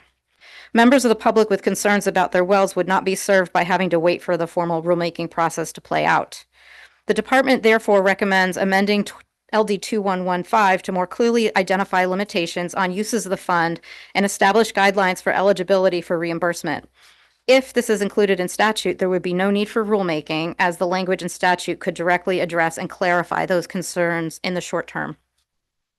The department believes that the most efficient, timely, and cost-effective way to address concerns about the scope of PFAS investigation programs and use of state funds is for the legislature to provide specific guidance to the department as to how it should be prioritizing expenditures from the limited funding it has. Narrowing LD 2115 could provide that guidance. Thank you for the opportunity to provide this testimony. I'm available to answer any questions you may have. Before that, though, I just want to point out the Appendix B sheet that I handed out, which has the nice little graphics. This is from last year's 2025 PFAS report. The first table at the top basically just gives three examples of cost projections into the future. One is, this is just for the land application investigation that we're currently doing. It doesn't include sort of the broadening of looking at PFAS wells like LD 2115 talks about, things like AFFF sites like what happened in Brunswick, or maybe mobile home parks that may have some contamination that aren't related to, say, sludge and septage, but might be related to some other contamination sorts of PFAS. But this just goes to show how much money we're talking about long-term, using different methodologies for paying for ongoing, monitoring and maintenance of well systems. And I think the most important and most important number in this whole piece of paper is just how much it would cost to provide filter systems to all private wells in Maine, and we're talking over $1 billion. And so I just think that's the key point I wanted to address by providing this, because I think there are a lot of people that would like to have their well both monitored and tested in Maine, probably just about everyone who has a private well, but there's a cost that comes with that. And so I just wanted to make sure that you were all aware of that. And that's it. So thank you very much for your attention and time. Thank you. Excuse me. Thank you, Director Miller. Questions from the committee for Director Miller? I have one, since I don't see anybody else with their hand up. Thank you, Director Miller. Could you, I remember we went over this last year, but I still need a reminder of the difference between the Maine interim drinking water standard and the federal drinking water standard. Okay, so the interim drinking water standard was passed by the legislature in 2021 as an interim measure because the science hadn't caught up yet. And then I think it was 23, 24, the EPA came out with the federal maximum contaminant level, which is basically a drinking water standard. And then how that works in Maine is that the drinking water program, not DEP, but the Department of Health and Human Services, goes through a rulemaking process to set that, and they've gone through that process.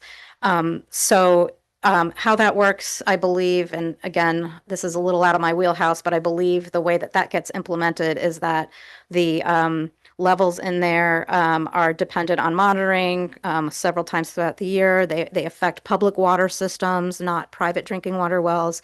And also implementation timelines, I think, go through 2029, if I remember correctly, in terms of when those drinking water, the drinking water sources that are impacted have to be treated by. I don't know if that answers the exact question you had, but sort of that's the purpose of the two different standards. Thank you. I was looking at the chart and the appendix, and that's what I was trying to understand. Okay, you're asking us to make a decision to narrow the bill. I'm just trying to understand what you're asking. To only PFAS contamination, no other types of contamination. And for the most contaminated wells. My question to you is, the science has advanced even since we met last session. Do we have a sense of what kind of contamination will create health issues for people with PFAS in their wells? Yeah. So I can't unfortunately answer that question. I think that's better directed to the Maine CDC. We're not experts in exposure or any of health impacts or anything like that. So unfortunately, I'm not the best person to address that. Okay, so I would ask then that we invite the CDC to be present during our work session so we can have a more clear idea if we are going to be the ones to set standards, what the actual potential harms are of the PFAS in the wells. So that's probably for our analysts to note. Okay, other questions from the committee, other concerns for Ms. Miller specifically, since she's at the podium? Seeing none, thank you very much for your testimony. Thank you.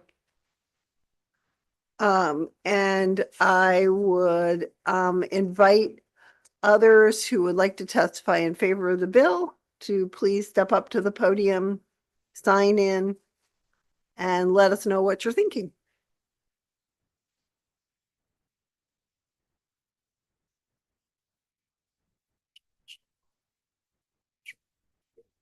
Mm-hmm.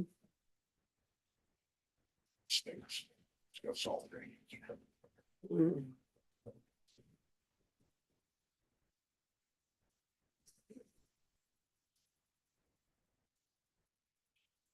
Good afternoon, everyone.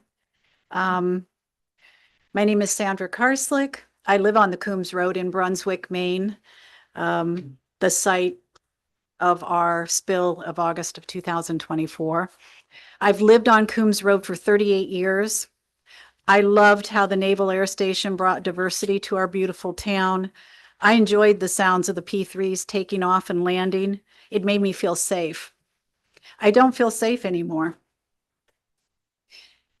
As many of you know, in 2024, Brunswick Landing experienced the largest toxic chemical spill in Maine's history and the 6th largest in the United States when a faulty fire suppression system released AFFF foam mixed with water into our community. We know this disaster has contaminated local waterways, soil, and air, posing a serious long-term threat to public health.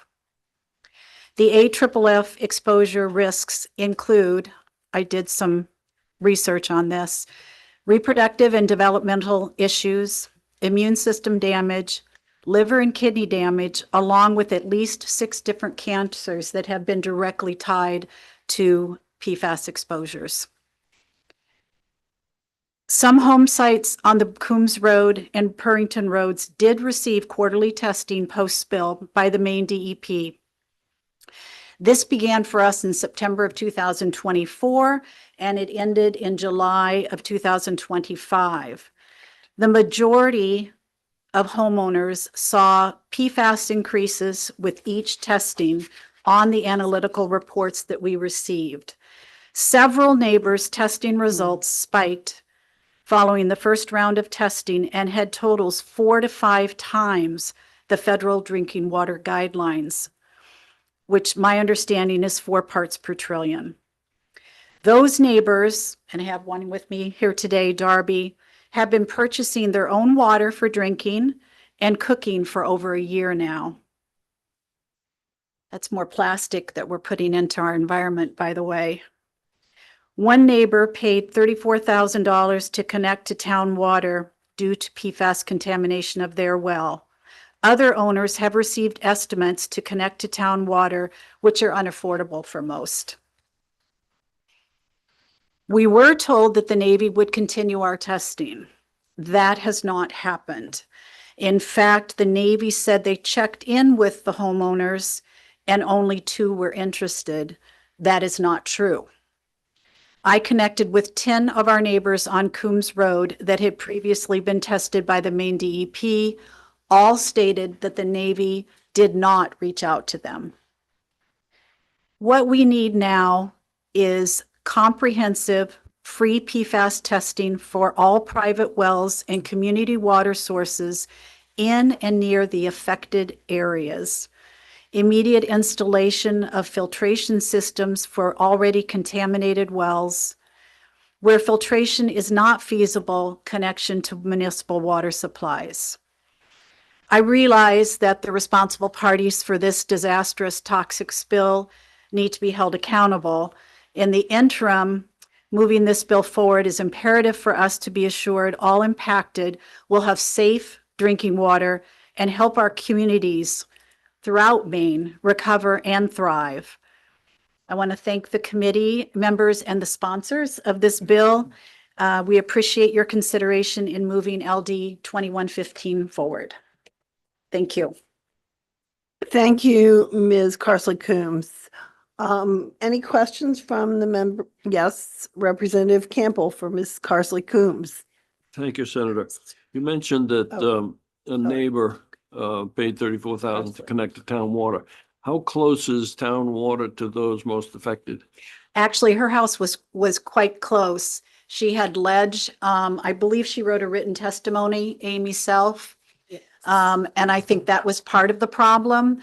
Although Darby got an estimate and her home is about as close to the road as you can get, and it was between $12,000 and $15,000.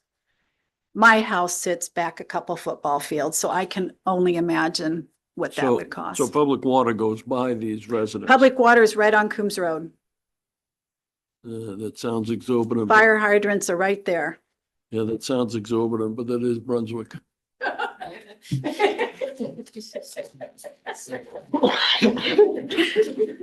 You are right. Other questions? Yes, Representative Sobolewski. Thank you, Senator. Hello. Hi.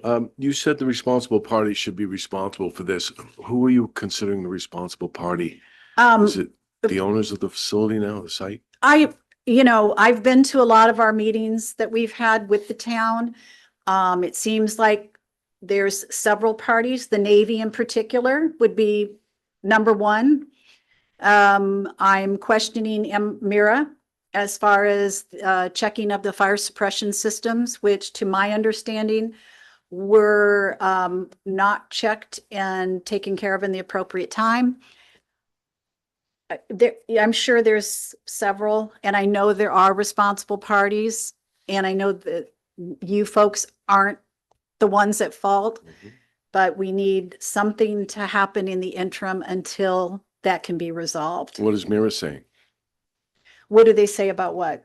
about the spill and about your well? My They just sold experience- that. They just sold all of that stuff and got a bunch of money, all of the Yep. AFF that was there. So they have money to test Yep. for you and Yep, bill for you.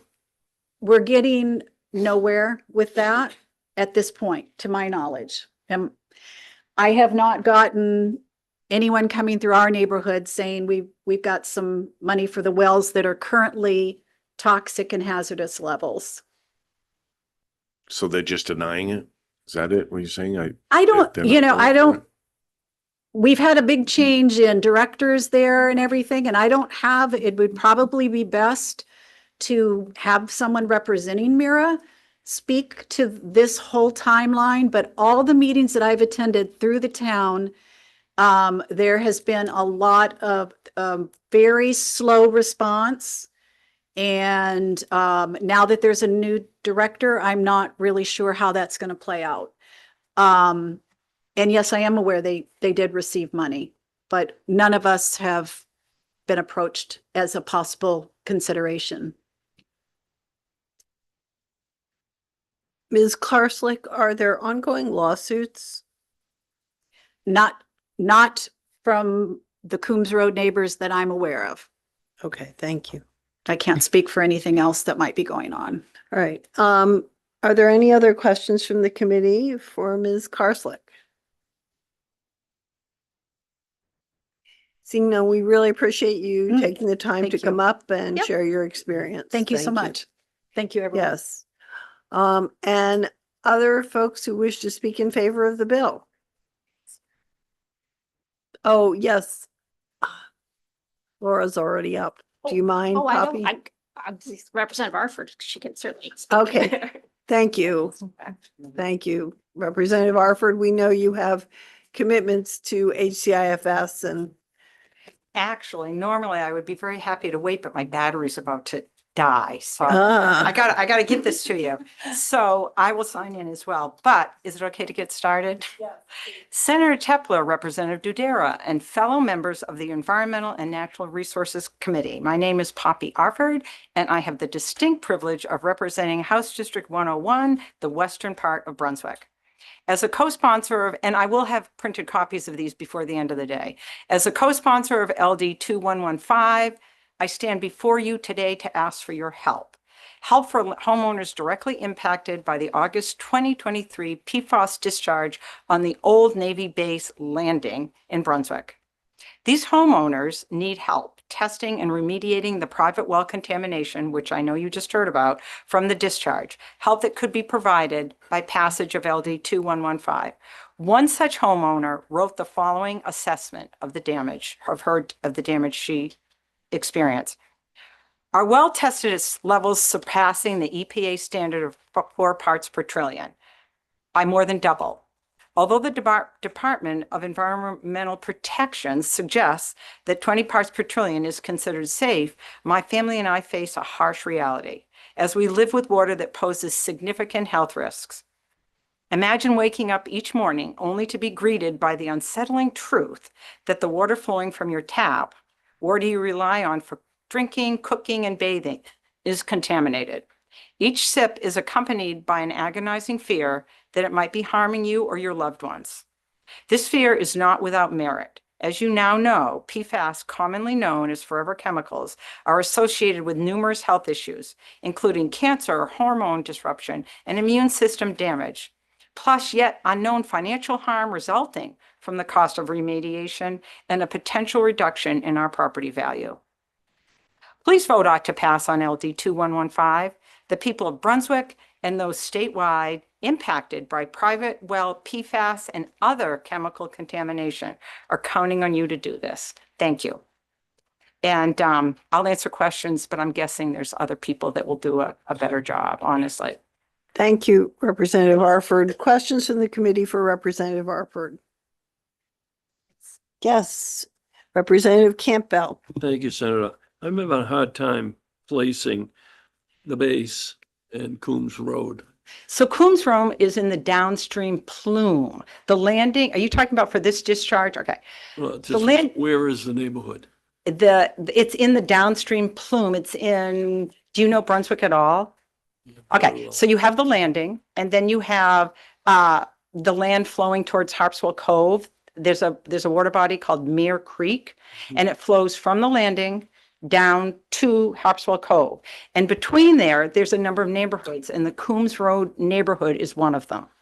So this event happened on the base? Yes, it happened on the base. Yes, it happened. It was an old Navy hangar. These are chemicals that were left behind by the Navy. Right. It was original, So, is the armed services stepping up at all? well, Representative Ankeles, but my understanding is no.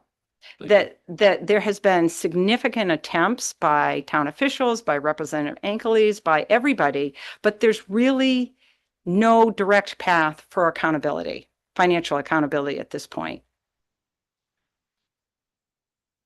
Rep. Riley? Yes, thank you.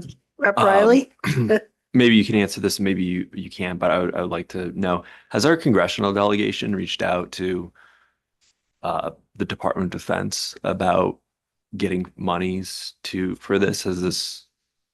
Again, eventually, I'm sure Representative he can give you, but my understanding is, yes, that there were meetings with our Brunswick delegation and that they, at least at some point in time because this occurred 2 years ago, that they were definitely apprised of this situation. Okay.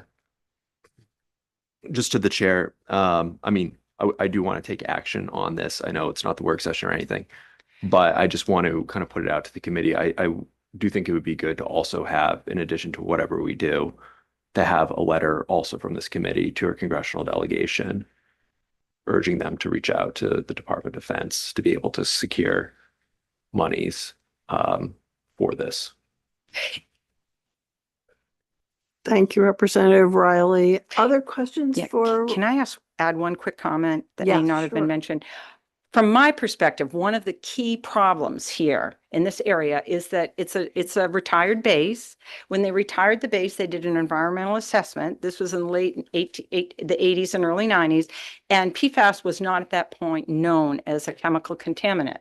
So it wasn't even evaluated at that point in time, even though it was absolutely there. So you fast forward to now. It was finally added on the Superfund waste, I don't know the actual term, on that list in the spring of 1994 by the Biden administration. It was finally added on, which gave us a significant authority. However, the Biden administration is no longer in place, and the current administration is not viewing that chemical in the same way. So the Navy, it's much easier than it might have been for the Navy to say that they are not responsible for this.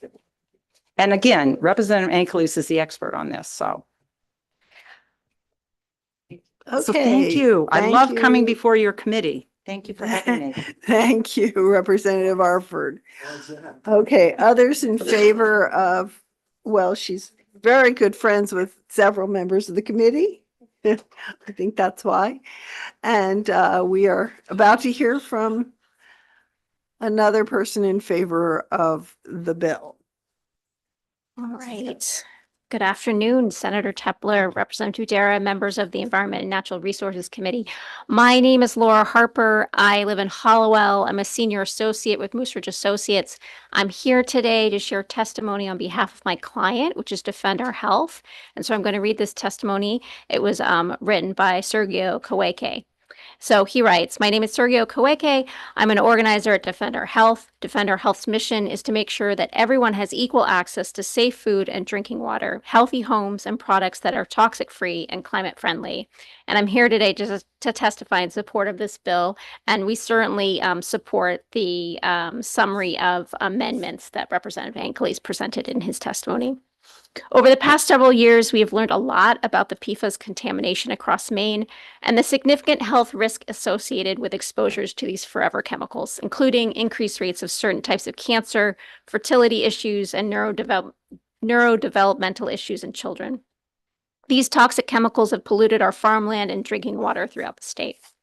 Much of the contamination across the state is due to state-sponsored spreading of PFAS-contaminated sludge on farmland. And the good news is that the state is helping to cover the cost of some PFAS-contaminated residential wells. If the contamination can be tied back to sludge spreading on nearby farmland, DEP is helping with the cost of testing and remediation. However, sludge spreading is not the only source of contamination. Other sources of contamination could include AFFF firefighting foam, which can end up in our aquifers during firefighter training or other firefighting maneuvers. Leachate from landfills can pollute groundwater, as can effluent being discharged from municipalities and industries across the state. PFAS is ubiquitous and highly mobile, making it easy to contaminate drinking water. Public water supplies in Maine and community water sources that serve schools and daycares will test and treat for PFAS. But most Maine households do not get their drinking water from public water supplies, rather from residential wells. Over half of Maine residents get their drinking water from a residential well, the highest percentage in the nation. And residential wells are simply not regulated under the Safe Drinking Water Act, so residents are responsible for the cost and testing of remediations.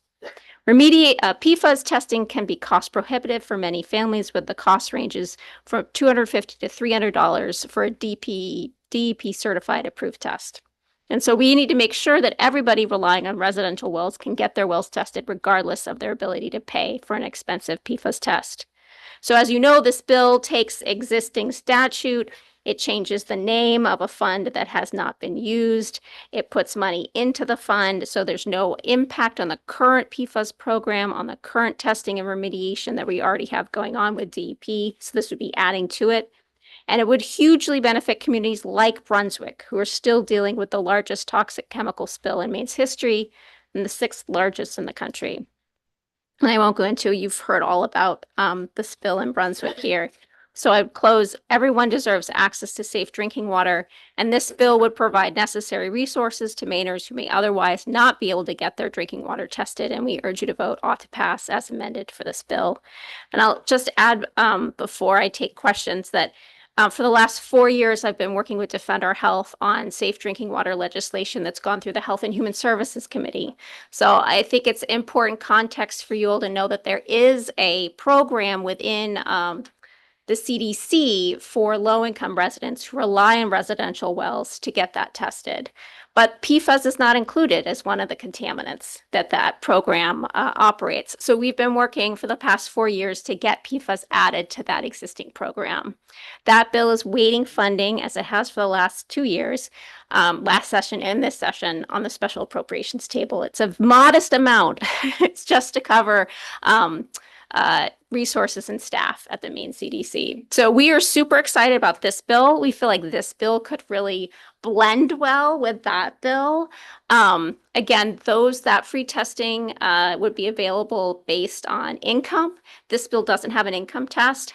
We want everyone to be able to get their water tested. Everyone deserves safe drinking water. So I would just urge you to include that as context as you think about moving forward on this bill and the amendments proposed by Representative Ankeles. And I'm happy to answer any questions. Thank you, Ms. Harper. And yes, Representative Dudera. Thank you, Madam Chair. Thank you, Ms. Harper. So are there now no programs that do test water for free? I know I was contacted for free water test. I'm on public water. So the existing program operated by the Maine CDC does offer free water testing based on income eligibility guidelines. But it's specific to a list, it's specific to certain testing. And the tests that are included don't include PFAS. Okay. But it includes arsenic. Like we've spent a lot of time over in Health and Human Services working on access to arsenic testing for water, because that's naturally occurring. I mean, and that changes from year to year. So you may test your well 5 years ago and it tested fine for arsenic, and then because of changes in the aquifer, you may have a higher rate of arsenic. So they do have that resource. Okay. What I received may have been like a promotional thing to buy a filter, and yeah. A lot of private companies will offer free water testing. Right. And that's great. But I mean, also, like, then what do you do when you find out your water's contaminated? Right. In your mind, do you know through the work you've done and other things, is there a difference between a contamination that was caused by the state and a contamination that's caused by another entity in terms of who pays for it? Because this would be asking the state to pay for something that, you know, the sledge spreading was the state's fault. Mhm. This was not Maine's fault. This is the armed forces' fault. Do you know, have you, you know, has that happened in other places, other cases? I can't speak to the applicability when it comes to PFAS and water testing. But I think you asked kind of a more philosophical question about the role of government and the public good, and when does it become the public good and in the public's best interest for government to create resources that everyone has available to them. I mean, I think Representative Ankley's testimony was excellent. I mean, we all deserve access to clean water. We need water to live. We need clean water to live. So, I mean, ultimately, I don't really feel like I can answer that question for you all. You're the legislators, but thank you. Yeah. I have a question that I don't know if it's for you, Okay, Ms. that's Harper, fine. but I can I'll still put it take out those. there and maybe someone else can answer it. So if your well tests positive for PFAS, as well as, or perhaps not including other contaminants, is there a difference between the kind of filtration system that you need to put on your water system to eliminate PFAS in your drinking water as opposed to the kind of filtration system you might need for heavy metals, arsenic, that kind of thing? That's a really good question. And I know that there are other people behind me that are going to be able to answer it more accurately. I believe that yes, there is a difference based on what the contaminant is. And there's also a difference based on the test. Like I believe a standard water test that you would pick up would not include testing for PFAS. It's a separate test. And that's why we talk about the PFAS testing being so much more expensive than a more regular water test. And how many labs are there in Maine who can actually conduct a PFAS water test? That I don't know the answer to, but I bet there's someone else who That's can what I answer thought. it. Good question, though. I'm hearing 1 and 2 from the committee. I'm not sure what the correct answer is, but One in Orange Walk. yes. So, I hope maybe we'll have some of those answers for the work session. And thank you very much for your testimony, Ms. Harper, seeing no other questions from the committee. Okay. And others who wish to testify in favor of the bill.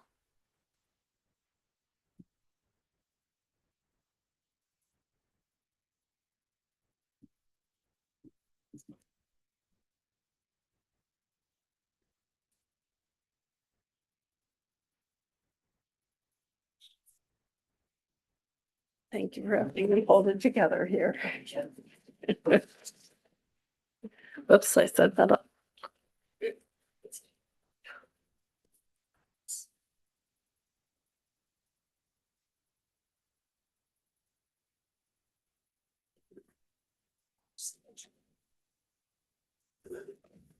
Please proceed, Ms. Phillips. Senator Tepler, Representative Dara, and members of the Joint Standing Committee on Environment and Natural Resources. My name is Kate Phillips, and I serve as the Advocacy Associate for the Natural Resources Council of Maine. I'm pleased to testify in support of LD 2115.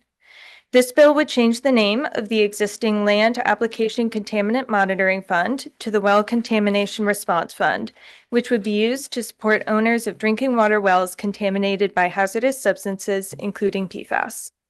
In Maine, more than 50% of residents use private wells, which is one of the highest percentages in the country. As such, helping ensure that Maine's groundwater is protected from hazardous substances is critical for the safety of more than half of the state's residents. As members of this committee know, PFAS chemicals can be the source of health effects, including increased risk of some cancers, developmental effects in children, and decreased fertility.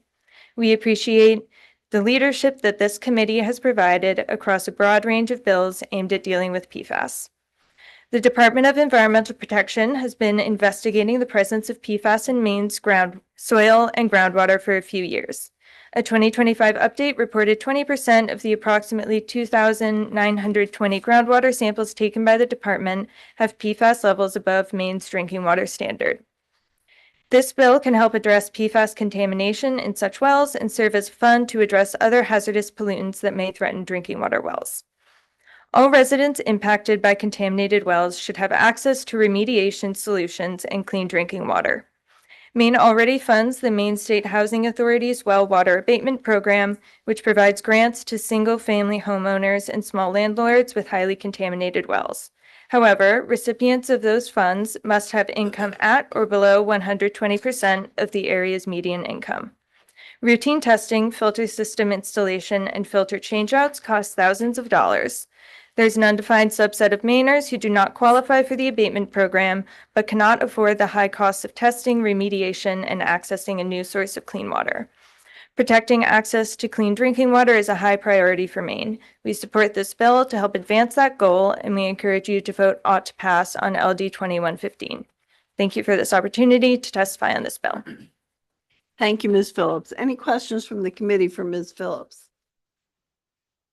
Seeing none, thank you for your testimony. Okay, next person who would like to testify in favor of the bill. I believe we are welcoming Ms. Woodbury.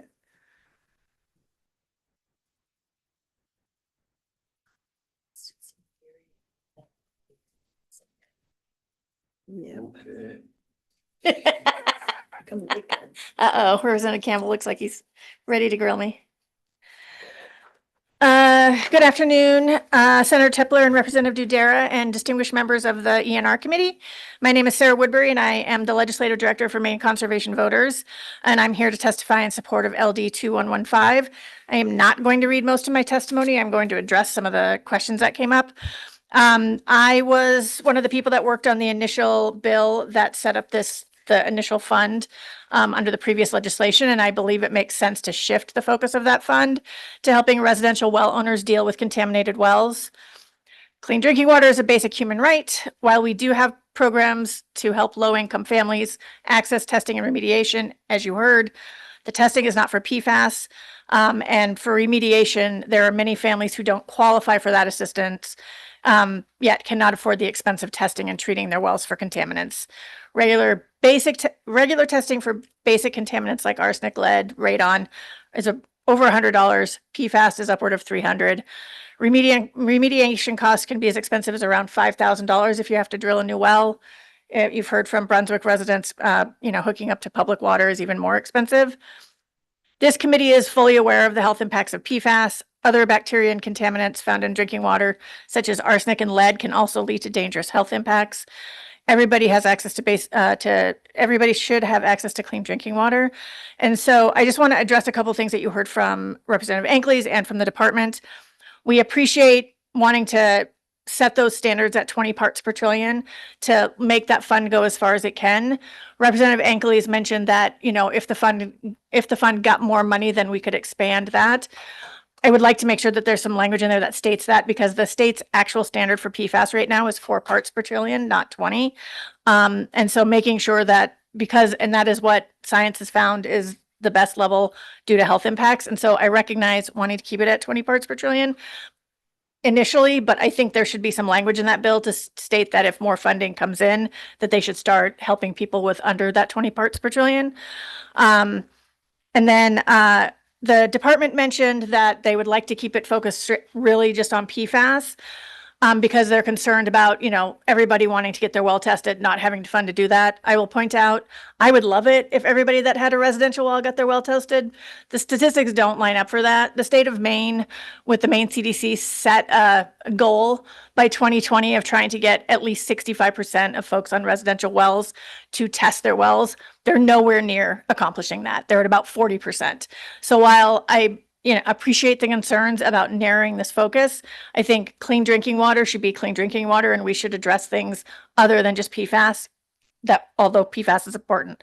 Maine has the highest rate of bladder cancer in the country because of arsenic in our wells. And so just narrowing this to PFAS, I think, leaves out a whole bunch of contaminants and a whole bunch of people that could be helped aside from the PFAS contamination. So, and once again, really appreciate the department's perspective, but based on what's happening under the drinking water program, we're never going to get every single person getting their well tested. It's just not going to happen. We're not anywhere near those standards right now.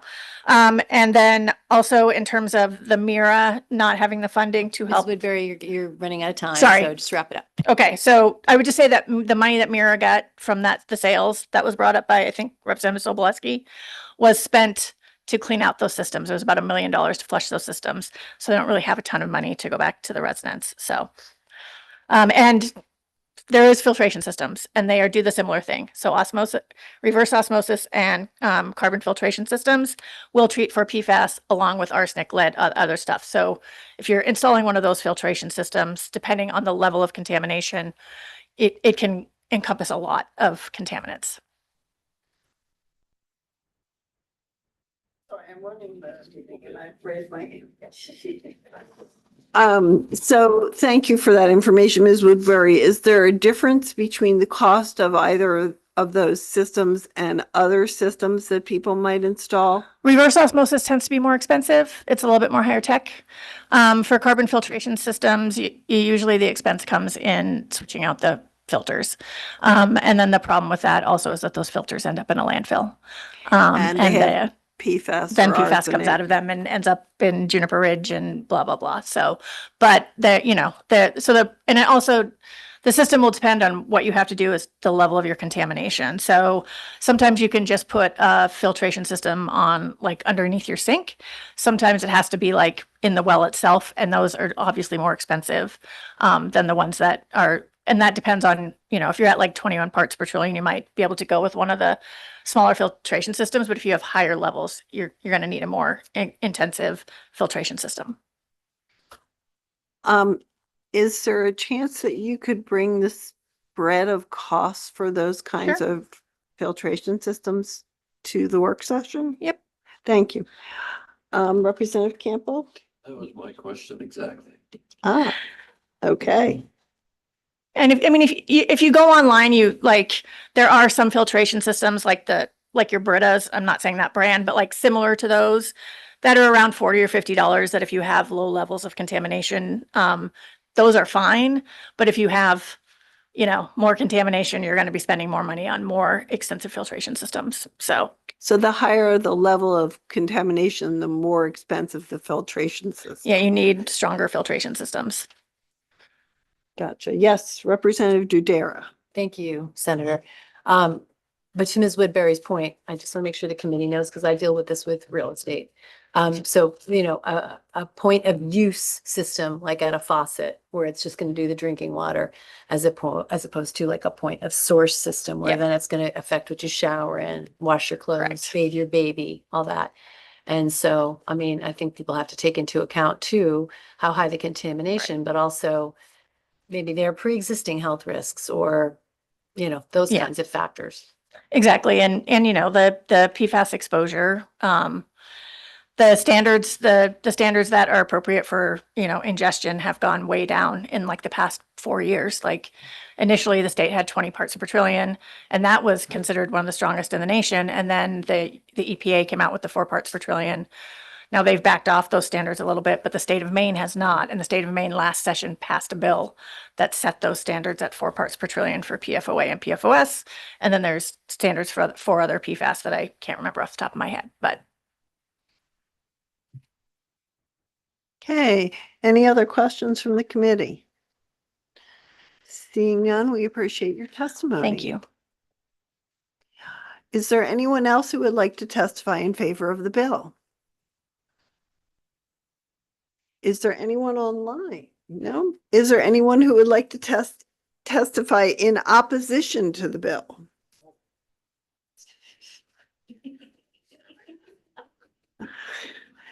Don't laugh. It just feeds him. Is there anyone who would like to testify neither for nor against the bill? Other than the department, which did. Okay. And with that, we have finished our public hearing on LD 2115. Thank you everyone for being here. Unless Okay, we have 2 language reviews to do, so don't go yet. Yes, Representative Dudera. I think it would be also good to the point where we were talking about, you know, the Navy and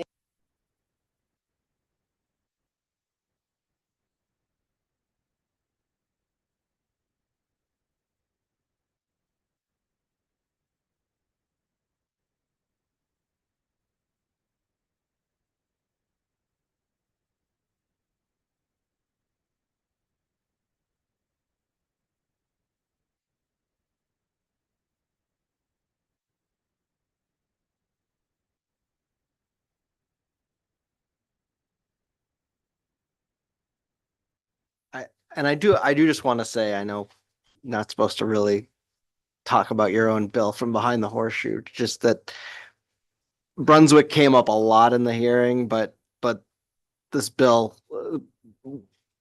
is about the whole state. And this, I don't want this to become the Brunswick Landing bill. I want this to be about how we deal with every community who has a potential problem. Okay, so we're going to ask Mr. Chartikoff to present 2 pieces of language review for us. And after that, we will have finished our work for the day.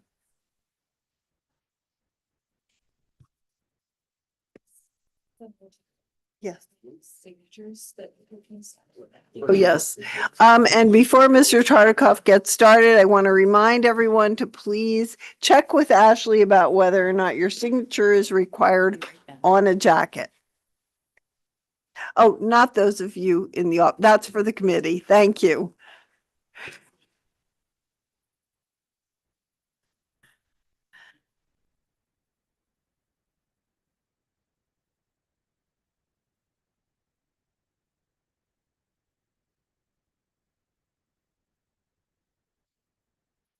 So coming around to you now are final amendment language for LD 1507, Representative Beck's bill on oil storage facilities, and an initial draft on LD 1904, which was Senator Nangel's bill about municipal shoreline protection legal fund.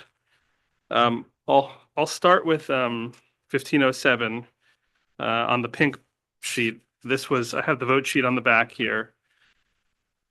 This is the majority report, ought to pass as amended. There was a minority report of ought not to pass. This should look relatively similar to an earlier version of the draft that you reviewed at the work session. It has a built-in limitation of the provision to just those licensed facilities with above-ground tanks that have a storage capacity greater than 39,000 gallons. The other changes that were made was that the warning signs no longer included reference to explosion risk, and that there was no need for a QR code regarding DEP information. The fiscal note on this report reflects a minor other special revenue funds cost increased at DEP, which are expected to be minor and can be absorbed within existing budgeted resources. So that is final language and a final fiscal, and we can move that towards a report out unless anyone has any questions on that one. Questions from the committee for that? It's my understanding that volatile organic compound wasn't supposed to be part of the sign. I believe that the majority report did include that, but it didn't include explosive. That the word explosive was what we took out. It was my understanding that was explosive and the organic compound part. The rest was, it was a 3-liner. So there was, at the work session, there was discussion about input provided by a representative from Maine Energy Marketers, and they had recommended 3 particular changes to the prior version, and one of those changes was removing what was in the prior version, a reference to flammable vapors and explosion risks. The majority report took one of those out, but left the flammable vapors. From the email that was sent to committee members, the representative from the main energy marketers noted that it suggested they would be okay limiting the language to hazardous air pollutants and volatile organic compounds. So I think 50% of their requests on that topic were incorporated.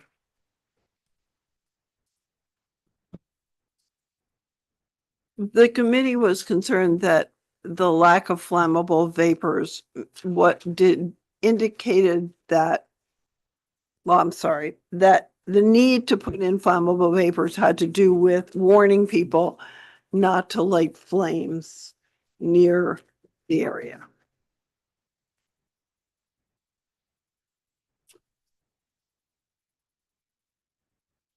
Yes, Representative Campbell. Thank you, Senator. Do we have any idea? Thought I heard mention of a particular size tank farm. Does that exclude a good number of tank farms, or does it include total tank farms within the state? So in the on the pink sheet, on line 16 and 17, it refers this whole provision for warning signs is required at licensed petroleum storage facilities that include an above ground petroleum storage tank with a storage capacity greater than 39,000 gallons. That's sort of a term of art that was developed over a number of years for legislation that was directed to affect only the facilities that are similar to that in South Portland with the large above ground tanks. Because there's other licensed facilities that have below ground tanks or have tanks that are smaller than that. And so I think that was inadvertently left off of a prior version of the draft. So I think there are facilities other than those in South Portland that have tanks that size, but this significantly narrows the scope of the amendment. Oh, In terms of that's a per tank? Yes, per tank. So a facility could have more than one tank, but you'd need to have, in order to be required to put out warning signs under this provision, the facility would need to have at least one above ground tank that's a storage capacity of 39,000 gallons or greater. Yeah. Do we know how many there are in the state? How many facilities? Yeah. Well, there's a number in South Portland, and I believe there may be, I think you've referred in other instances to a couple other sites where they have similar sort of tank farms, but it's not that many. It's not every tank we drive by. Correct. The intent was to limit this just to the very large above ground tanks. Yeah, I'd like to have that clarified at some point, but so I've spent some time, I spent some time talking to the town manager in South Portland. As I mentioned before, they had no input and are not recommending this signage language.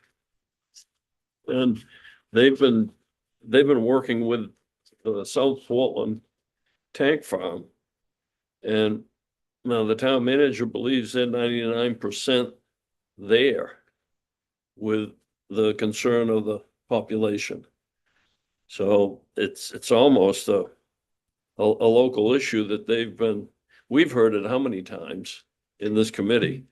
But it sounds to me like the local administration is solving the problem. So I won't be in favor of this. You are voted against this to begin with. Right. So are you not in favor of the vote you took against it and what not to pass? Okay, so you're still standing where you were previously. Yep. Okay, so I can't second guess Representative Beck, who represents that area. So I'm turning to Senator Martin, who wanted to say something. Yeah, this isn't my understanding at all, and there was only supposed to be 3 things on the sign. There's 4. And one of these was supposed to be cut down so it wasn't so big. And they wanted to go every 200 feet and the bill sponsor wanted 100 feet. I think the 100 feet is reasonable, but this other stuff on the signs isn't what was explained to me, and I'd like to change my vote. 1, 2, 3. There's only 3. Not with an and. Just take the and out of this 4. I'm very confused by your comment. Really? Okay, then there's 5. Caution is one thing. Petroleum storage area is 2. Hazardous air pollutants is 3. Volatile organic compounds is 4, and flammable vapors may be present is 5. I thought that And the there was supposed to be caution, 3. yeah, I thought the 3 were the 3 things we were listing that they were looking out for. So I'm a bit confused by your comment. The way that you can change your vote on this would be to reconsider the bill. But yes, and you would need to ask for reconsideration, and we would have to give you the privilege of reconsideration, and then you could change your vote. But right now I'm going to take a comment from Rep. Angeles. No, I think it's a good courtesy to our committee mates if they want to switch their vote, that we should do that. So with that in mind, having voted on the prevailing side, I move that the committee reconsider its actions whereby this LD was moved ought to pass as amended. I was going to second it also, but yes, so you have a reconsideration vote. So we will vote now on reconsideration. I think we can do that with a show of hands. So all those in favor of permitting a reconsideration of the vote? Okay, unanimous of those present and voting. Okay, now I need a motion. Yes, Rep. Angeles. So I'll redo the same motion as the last time, but we'll get the correct count this time. Okay, so your motion is to move the bill as presented to us by Mr. Tartikoff, ought to pass as written in the language review for the majority. Okay, and did you get a second on that? I'll second that. Okay. Okay, that's okay. So we have a motion and a second. Ought to pass as amended, presented to us. And I guess, Ms. Malsbury, we need you to take the yeas and nays. Yes, and Rep. Angeles And we wants to should make say. sure we tell these 3 folks that we just did this because they're probably not expecting it. So Yes, Ms. Malsbury, will you contact the absent members for this vote? Yep, Okay, thank I you. will. Okay. Yes, anyone who is absent will get an email. Representative Bell, how do you vote on the motion about to pass as amended? What exactly, voting to sustain exactly. Yes. Yes. Representative Bell is yay. Representative Riley? Yay. Representative Riley, yay. Representative Schmerzel Burgess? No. Representative Schmerzel Burgess, no. Representative Campbell? No. Representative Campbell, no. Representative Dudera? Yes. Representative Dudera, yes. Senator Tepler? Yes. Senator Tepler, yes. Senator Martin? No. Senator Martin, no. Representative Osher? Yes. Representative Osher, yes. And Representative Angley? yes. Representative Angley's yes. Oh, yeah. 6 in favor of the motion, 3 opposed. Is there a minority report? Ought not to pass. I think ought not to pass as it was previously. Okay.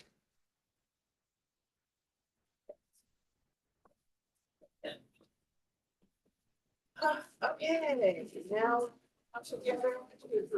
Thank you. Yeah.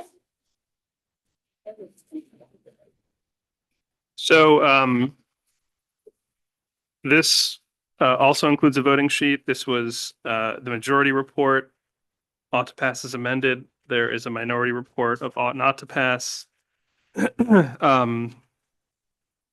If you recall, there was a draft that was distributed at the work session that served as the starting point for the majority report amendment. There was an additional stipulation provided beyond what was in that amendment with the intent of ensuring that any penalties collected under the Natural Resources Protection Act be transferred instead of to the general fund to the newly created Municipal Shoreline Protection Legal Fund, with the stipulation that the intent was those penalties do not exceed $100,000, which was the intended balance in the Municipal Shoreline Protection Fund. The committee's fiscal analyst and I, with the assistance of DEP, went down quite a rabbit hole in figuring out what it is that actually causes penalties and fines to go to the general fund. I don't know if we have a definitive answer, but there's certainly precedent in Title 38 and in other places where fines and penalties are deposited into a fund for a particular purpose and used as other special revenue instead of going to the general fund. It's the case for penalties under some of the oil spill laws and the uncontrolled hazardous substance sites law.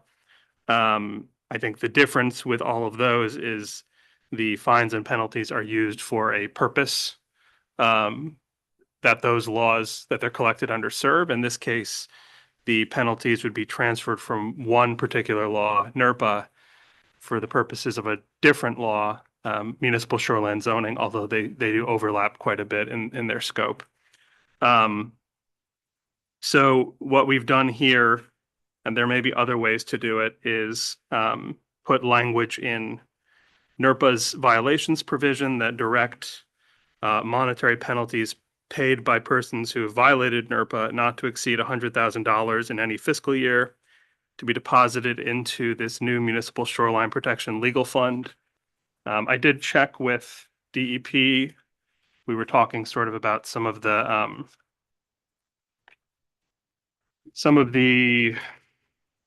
parameters of this language and how it would work in practice. In terms of the amounts that are actually collected under NERPA, because it will be relevant in some way in the development of the fiscal note, because these penalties do currently go to the general fund, and they do vary quite a bit. And I think because of that, the expectation is that the fiscal note will not include a general fund loss or general fund deappropriation, because the amounts vary year over year in terms of a specified dollar amount. It will most likely be a narrative to indicate that there will be a general fund loss, or I don't know actually what the correct term is, a deappropriation or general fund revenue loss, because these amounts would ordinarily go to the general fund. They vary year over year, but within the last 4 years, and these are by calendar year rather than fiscal year, that's relevant to the folks at OFPR, but not so much to me.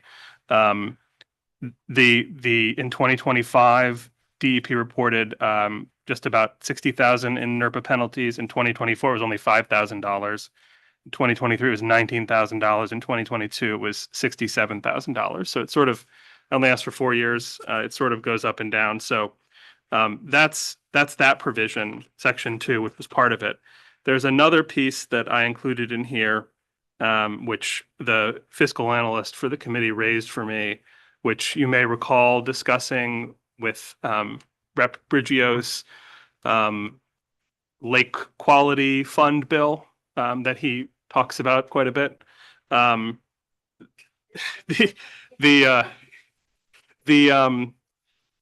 bill had a general fund appropriation in it that in the committee report was changed into a general fund transfer and then a corresponding allocation. And the reason for that is with an appropriation, if it is not spent within the fiscal biennium in which it's appropriated to, it lapses, even if you have non-lapsing language in the fund. And so I think the intent here would be, as this new fund gets up and running, if that $100,000 isn't spent within the biennium it's provided in, that it should roll over to the next one. And so the fiscal analyst's recommendation was to change the $100,000 appropriation into a general fund transfer, and then to provide an allocation for that purpose. So I drafted it up that way here. Certainly, if an appropriation is the preferred way to go, we can go with that. And I will note that if you recall, the Representative Brigio bill ended up on the appropriations table. It was amended off the appropriations table with a dramatic cut in the amount that was allowed, and the general fund transfer language was replaced with an appropriation. So that was how it ended up being enacted. So maybe that's the Appropriations Committee's preference, is just to have appropriations, but just for your consideration, I've drafted it up as a transfer here. So that's probably more information than you need on this bill. I also was not entirely clear on the intent of the 100,000, I'm sorry, the transfer of the NERPA penalties to the new fund, whether or not it was sufficient to just say within any fiscal year, it shouldn't be more than $100,000, or to actually establish some sort of process by which probably the Commissioner of Environmental Protection would assess how much penalties are collected, how much money is in the fund, and then try to transfer only an amount that would get the fund balance up to $100,000. I couldn't find any example in statute of something similar to that, so I wasn't quite sure how to devise that. I could probably develop language, but for simplicity's sake, it seemed easier to just cap that transfer at $100,000 per fiscal year.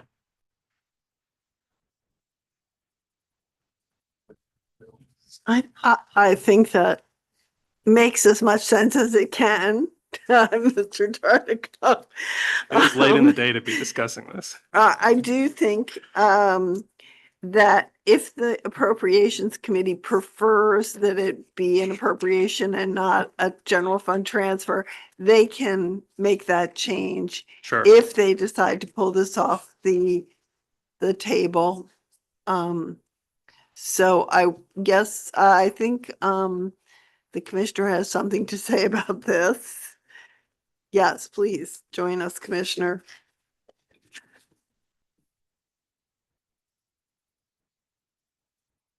Thank you, Madam Chair. Good afternoon. I'm Melanie Loisem, Commissioner of the Department of Environmental Protection, who has almost infinite confidence in Dan's drafting abilities. But I just having looked at it, there were just a couple of things that I wanted to flag. And again, I'm looking at this very quickly, so maybe just to point it out might not be an issue. Section 3 appears as though it would require the state controller to transfer the $100,000 regardless of whether or not we had actually collected that amount as NERPA penalties in that given fiscal year? The language in Section 3 is the transfer of general fund dollars. Right. So the way this is, the bill proposed, I'm sorry, I guess the amendment proposed $100,000 general fund appropriation. So this would be the separate from, right, the one-time appropriation, separate from any NERPA penalty transfers. So when we talked about this a little bit in trying to figure it out, how it actually works in practice, I think the language in Section 2 would provide that when the penalties come into DEP, instead of being sent to the Treasurer of State, they would just be deposited into this new fund. Gotcha. All right, one more, if you don't mind. And then again, a question for Dan, and this gets down to commas. I just want to make sure that the change to 480-R sub 1 could not be interpreted as limiting our ability to collect penalties under NERPA of no more than $100,000 in a fiscal year. Yes, that's poorly drafted. Thank you. You got one or two. All right. All right, I All will right, clarify thank that, yes. Thank you very much. It is cumbersome to write. So I will make that change, and it sounds like otherwise this is okay to proceed to processing. And then I'll come back with final language, and if there's any more issues that come up, we can address those then. But if there's any other questions, I can answer them too. Thank you. And thank you very much, Commissioner, for pointing those small issues that might end up being big issues out. So I'm seeing nothing from the committee here. And we will wait for another version of language review. All right. So I think that's it, and we can adjourn for the day and see you all around, but next week we will again meet on Wednesday. Art invite us to a movie tomorrow night. Yes, Art invited members of the committee to see a film about wastewater that's being shown at Union and Company, I believe, tomorrow evening. And unfortunately, I will not be able to attend because of a function in my town. But hopefully some of the others of you, if you want to see more and learn more about how wastewater treatment happens in the state of Maine, would go see this movie about the Portland wastewater treatment plant. And I know I have visited several wastewater treatment plants, and it's actually pretty interesting what they do. And it makes us even more conscious of our impact on the planet. So have a great week, everybody. Well, we'll see you all next Tuesday probably, and then Wednesday in this committee. Yeah, you'll see me tomorrow. We don't get a day off.